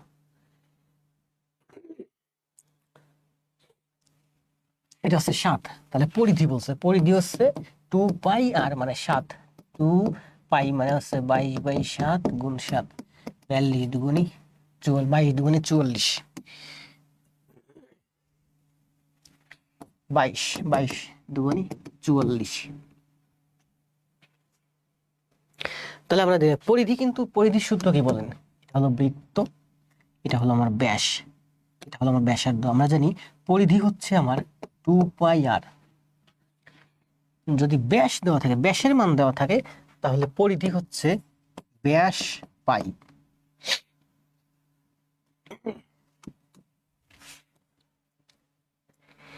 একটি বৃত্তের ক্ষেত্রফলের দ্বিগুণের সাথে তার পরিধির অনুপাত কত? একটি ক্ষেত্রফলে, একটি বৃত্তের ক্ষেত্রফল দেখেন, একটি বৃত্তের ক্ষেত্রফল কি? πr²। একটি বৃত্তের ক্ষেত্রফলের দ্বিগুণ মানে কি? 2πr², 2টা πr²। একটি বৃত্তের ক্ষেত্রফলের দ্বিগুণের সাথে তার পরিধির অনুপাত। পরিধি কত?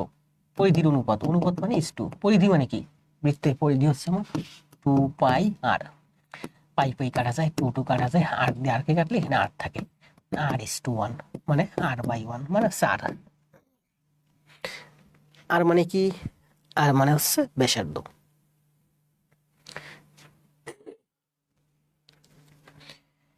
শেষ করে দিই ক্লাস, যারা আছেন একটু দেখে নিন। একটি বৃত্তের পরিধি 44 সেন্টিমিটার হলে বৃত্তটির ক্ষেত্রফল কত বলে? একটি বৃত্তের পরিধি 44 সেন্টিমিটার। পরিধি মানে কি? 2πr সমান সমান 44। পরিধি 2πr সমান সমান 44। ক্ষেত্রফল কত? বৃত্তটির ক্ষেত্রফল কত? বৃত্তের ক্ষেত্রফল কি? πr²। আর এর মান লাগবে 2 দিয়ে এটাকে কাটলে হয় 22, 22 × 40, তাহলে আর সমান সমান হচ্ছে 22/পাই। আর এর মান বসান, পাই আর মানে হচ্ছে আমার 22/পাই তার স্কোয়ার। আর এর মান এখান থেকে বের করলাম, আর মানে হচ্ছে 22/পাই। তাহলে আমি লিখতে পারি পাই গুণ 22 গুণ পাই। পাই পাই কাটা যায়, এই পাই মানে কি 22/7, মানে 7/22 উল্টে যাবে। 22 কাটা যায় 7/22, 7 দুগুণে 14, 4, 7 দুগুণে 14 আর 1 15, 154। বৃত্তের পরিধি সমান সমান 44। সূত্র অনুযায়ী 2 পাই আর, প্রশ্নে বলছে 44। এখান থেকে আর এর মান পেলাম 22/7। বলছে বৃত্তের ক্ষেত্রফল কত? বৃত্তের ক্ষেত্রফল পাই আর স্কোয়ার। এই আর এর মান বসালাম এখান থেকে নিয়ে।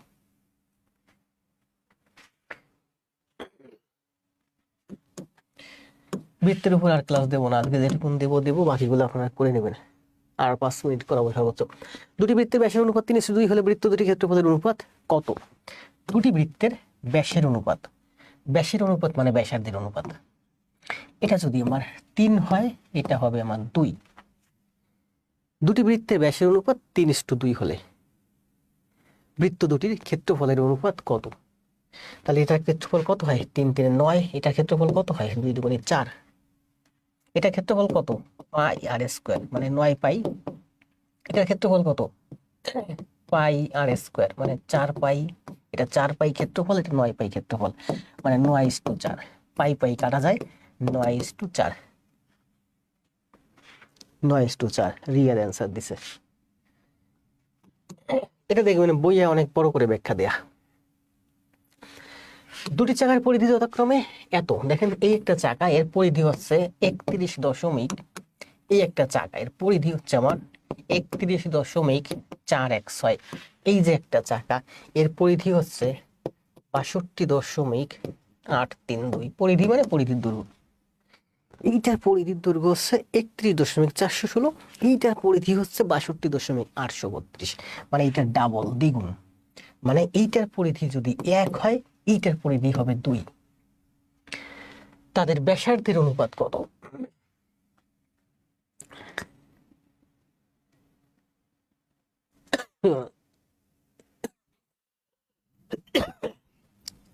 আচ্ছা,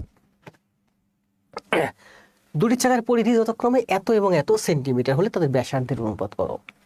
এটা কি বলছে? এই বৃত্তের পরিধি। এটা কি বলছে? এই বৃত্তের পরিধি। ব্যাসার্ধের মান বের করতে বলছে। মনে করেন এইটার ব্যাসার্ধ হলো আর, আর এইটার ব্যাসার্ধ হলো আর। তাহলে এইটার পরিধি কত? 2 পাই আর।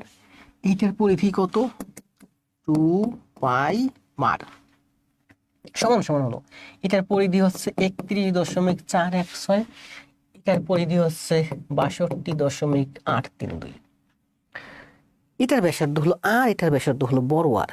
এটার পরিধি 2 পাই আর, এটার পরিধি 2 পাই আর। দুইটা বৃত্তের পরিধি, পরিধির অনুপাত সমান সমান। এইটার পরিধি 31.416, এইটার পরিধি 62.832। ইস্টু মানে কি? ভাগ। ইস্টু মানে ভাগ। এটা দুইটাকে কাটলে 2 হয়, মানে 1/2। তার মানে পাই পাই কাটা যায়, 2 2 কাটা যায়, r/r। r/r সমান সমান 1/2, মানে 1:2। এটা হচ্ছে সূত্র অনুযায়ী পরিধি, এটা হচ্ছে আমার দেওয়া আছে পরিধি। কাটাকাটি করলে r/r সমান সমান 1:2 হচ্ছে এই অঙ্কের অ্যান্সার। সাবিহারিমি, আমি যদি বৃত্তের এই ম্যাথগুলো রেখে দিই, কালকে যদি আবার করাতে যাই সমস্যা। কালকে আমরা নতুন চ্যাপ্টার করব। কোন বৃত্তের বৃত্তস্থ কোণের পরিমাণ 60 ডিগ্রি হলে কেন্দ্রস্থ কোণের পরিমাণ কত?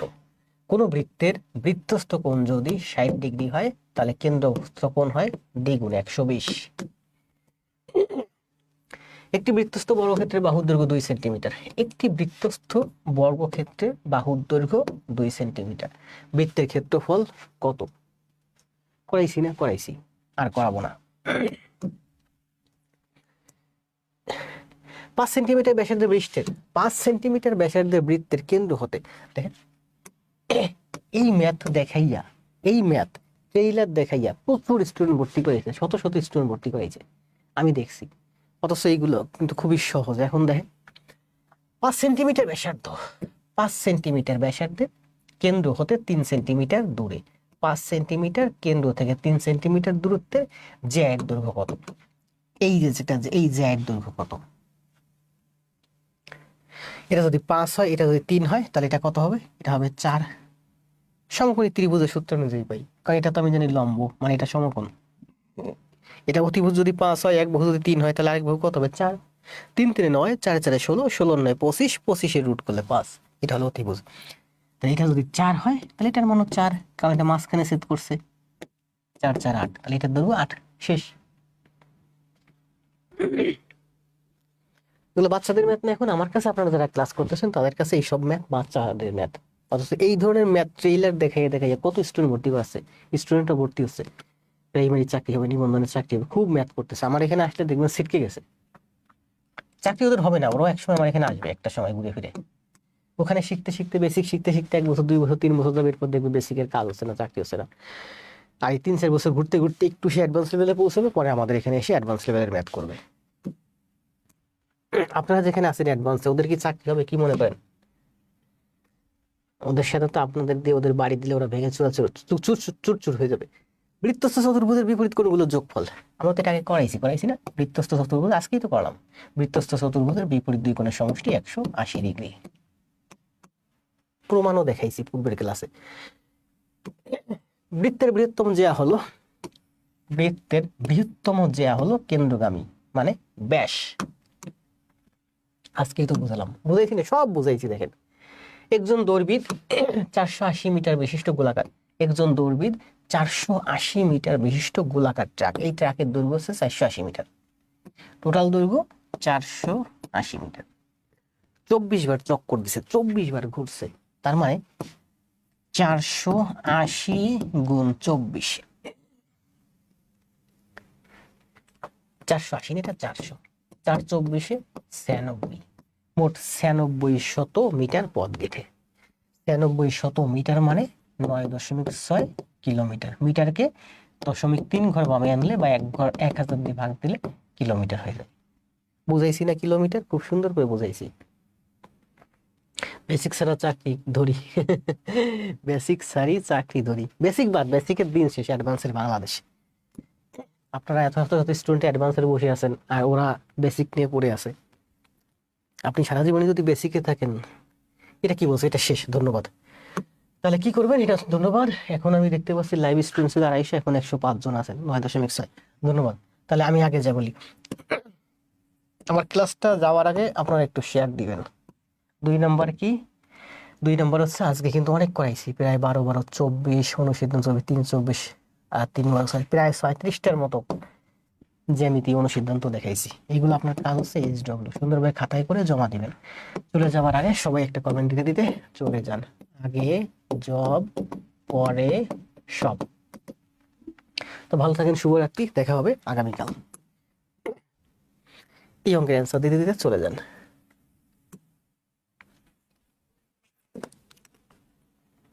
বেসিকের দিন শেষ, অ্যাডভান্সের বাংলাদেশ। স্যার, সিঁড়িতে থাকলে আমরা ছাদে পৌঁছে যাব। জি, সুন্দর সুন্দর কমেন্ট, ভালো লাগতেছে। ওরা সিঁড়িতে থাকলে আমরা ছাদে পৌঁছে যাব।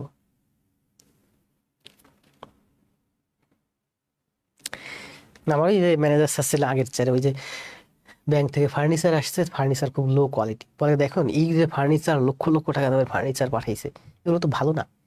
এই যে আমরা যে চেয়ারে বসে আছি, অনেক পুরনো, 50 বছর 20 বছর 40 বছরের চেয়ার, এই চেয়ার দিয়ে নতুন ফার্নিচারকে বাড়ি দিলে ভেঙে চুরে চুরে হয়ে যাবে। সেটা বললাম যে আপনাদেরকে দিয়ে যদি ওই বেসিককে বাড়ি দেওয়া হয়, তাহলে ওরা ভেঙে চুরচুর হয়ে যাবে। এটা অ্যান্সার দিতে যাচ্ছেন। একটি গাড়ির চাকার পরিধি 5 মিটার। একটি গাড়ির চাকার পরিধি মানে চারিদিকের দূরত্ব হচ্ছে 5 মিটার। 1 2 3 4 5 মিটার। 1 কিলোমিটার 500 মিটার জেরে। 1 কিলোমিটার 500 মিটার। 1 কিলোমিটার মানে 1000 মিটার, আর 500 মিটার। 1 কিলোমিটার মানে হচ্ছে 1000 মিটার, আর 500 মিটার, মোট হচ্ছে 1500 মিটার। এই যে একটা দূরত্ব 1500 মিটার, এই 1500 মিটার যেতে এই চাকাটা কতবার ঘুরবে? এই চাকাটা একবার ঘুরলে 5 মিটার যায়। তাহলে 1500 মিটার যেতে 1500 ভাগ 5, 300 বার ঘোরা লাগবে। একবার ঘুরলে 5 মিটার যাবে, 5 মিটার যাবে। যদি 300 বার ঘুরে তাহলে 1500 মিটার যাবে। এই যে হচ্ছে সেই 1500 মিটার। তো ভালো থাকেন, শুভরাত্রি সবাই, দেখা হবে আগামীকাল। একটা কমেন্ট দিয়ে চলে যান, সেই আমার পরিচিত কমেন্টটা কি, আগে জব, পরে সব, তাই না? 1 নম্বর, সবাই একটু শেয়ার দিন ক্লাস। 2 নম্বর, অবশ্যই HW দিয়েন, এই 36টা অনুসিদ্ধান্ত। কষ্ট হয়ে গেছে প্রচুর শেষ মুহূর্তে এসে। ভালো থাকেন, শুভরাত্রি, দেখা হবে আগামীকাল।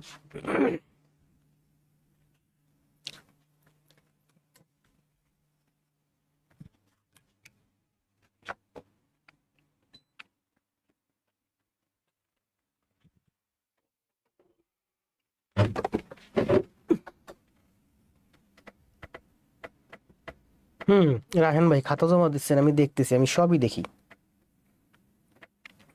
আমি আর কোথাও না থাকলে আমি গ্রুপগুলোতে আপনাদের নোটগুলো দেখি, কারণ নোটগুলো দেখলে আমার খুব ভালো লাগে, আমি কষ্ট করে পড়াই।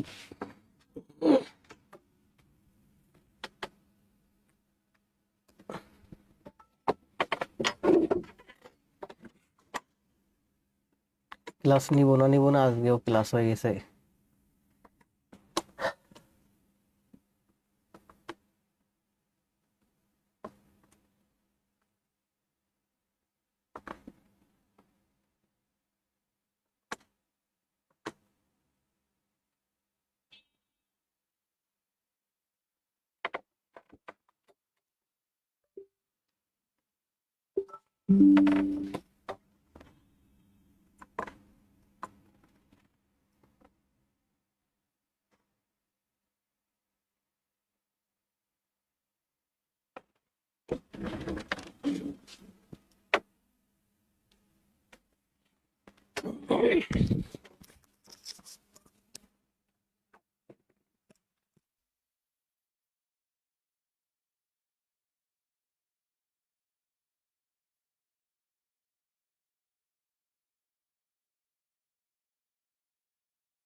আর খাতা জমা দেই, তবে আগের মতো কমেন্ট করেন না।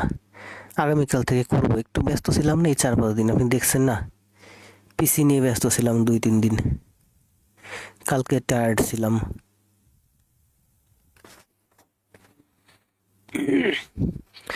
জি, কামরুল ভাই অসুস্থতার পরেও ক্লাস করছেন, ভালো। শুভরাত্রি কবির। রুহুল ভাই, হৈমন্তী, সানিয়া, ক্লাস জমা দিয়েন। জাল রহমান, হাবিবুর রহমান জালালি, আগে জব পরে সব। বিথি, রাকিবুল হাসান, নাইমুর রহমান রুবেল, খালেদা আক্তার, আখি, আয়ুব, মকলেস, নাজমুল।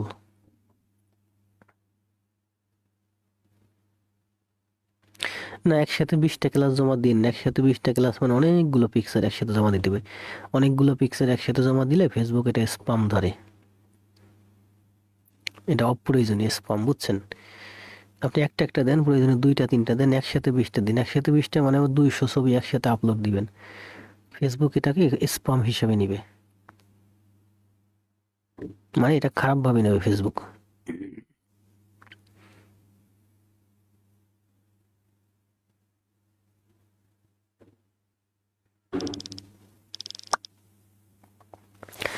জাবরান ভাই, আসলে তো আমি দেখাইছি না, গত কয়েকদিন যাবত তো আমি একটু ব্যস্ত, 4-5 দিন যাবত অনেক।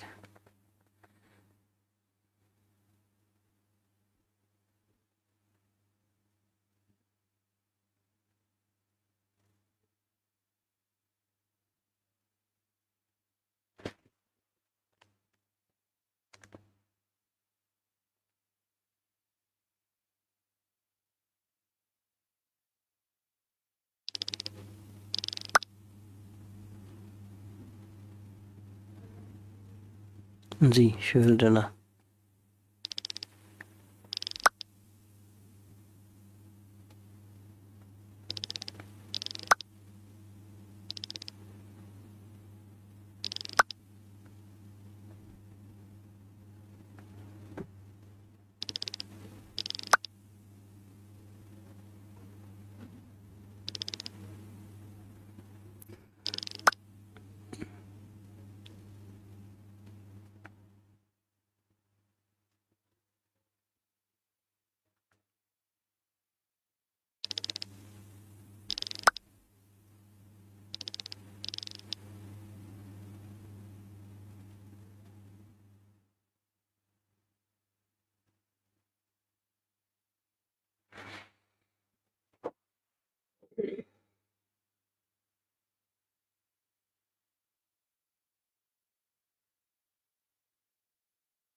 লাইভে উপস্থিতি আরো বেশি চাই।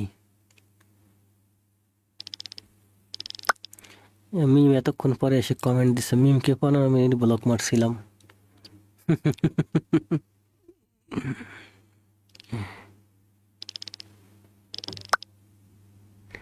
আরে তুষার ভাই, তুষার ভাইয়ের একটা পুরস্কার দেবো, অনেক বড় একটা পুরস্কার দেবো। তুষার ভাই সুন্দর সুন্দর এক্সাম নিচ্ছে, তুষার ভাই একসাথে একটা পুরস্কার দেবো।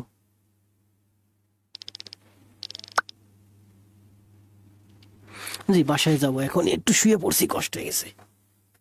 কমেন্ট গুলো দেখতেছি আর 2-4টা কমেন্ট দিই, কষ্ট হয়ে যায় দীর্ঘক্ষণ দাঁড়িয়ে থাকতে। 5 মিনিট একটু শুয়ে থাকি, তারপরে উঠে এই সব কিছু সেট আপ টেট বন্ধ করতে আরো 10-15 মিনিট লাগবে।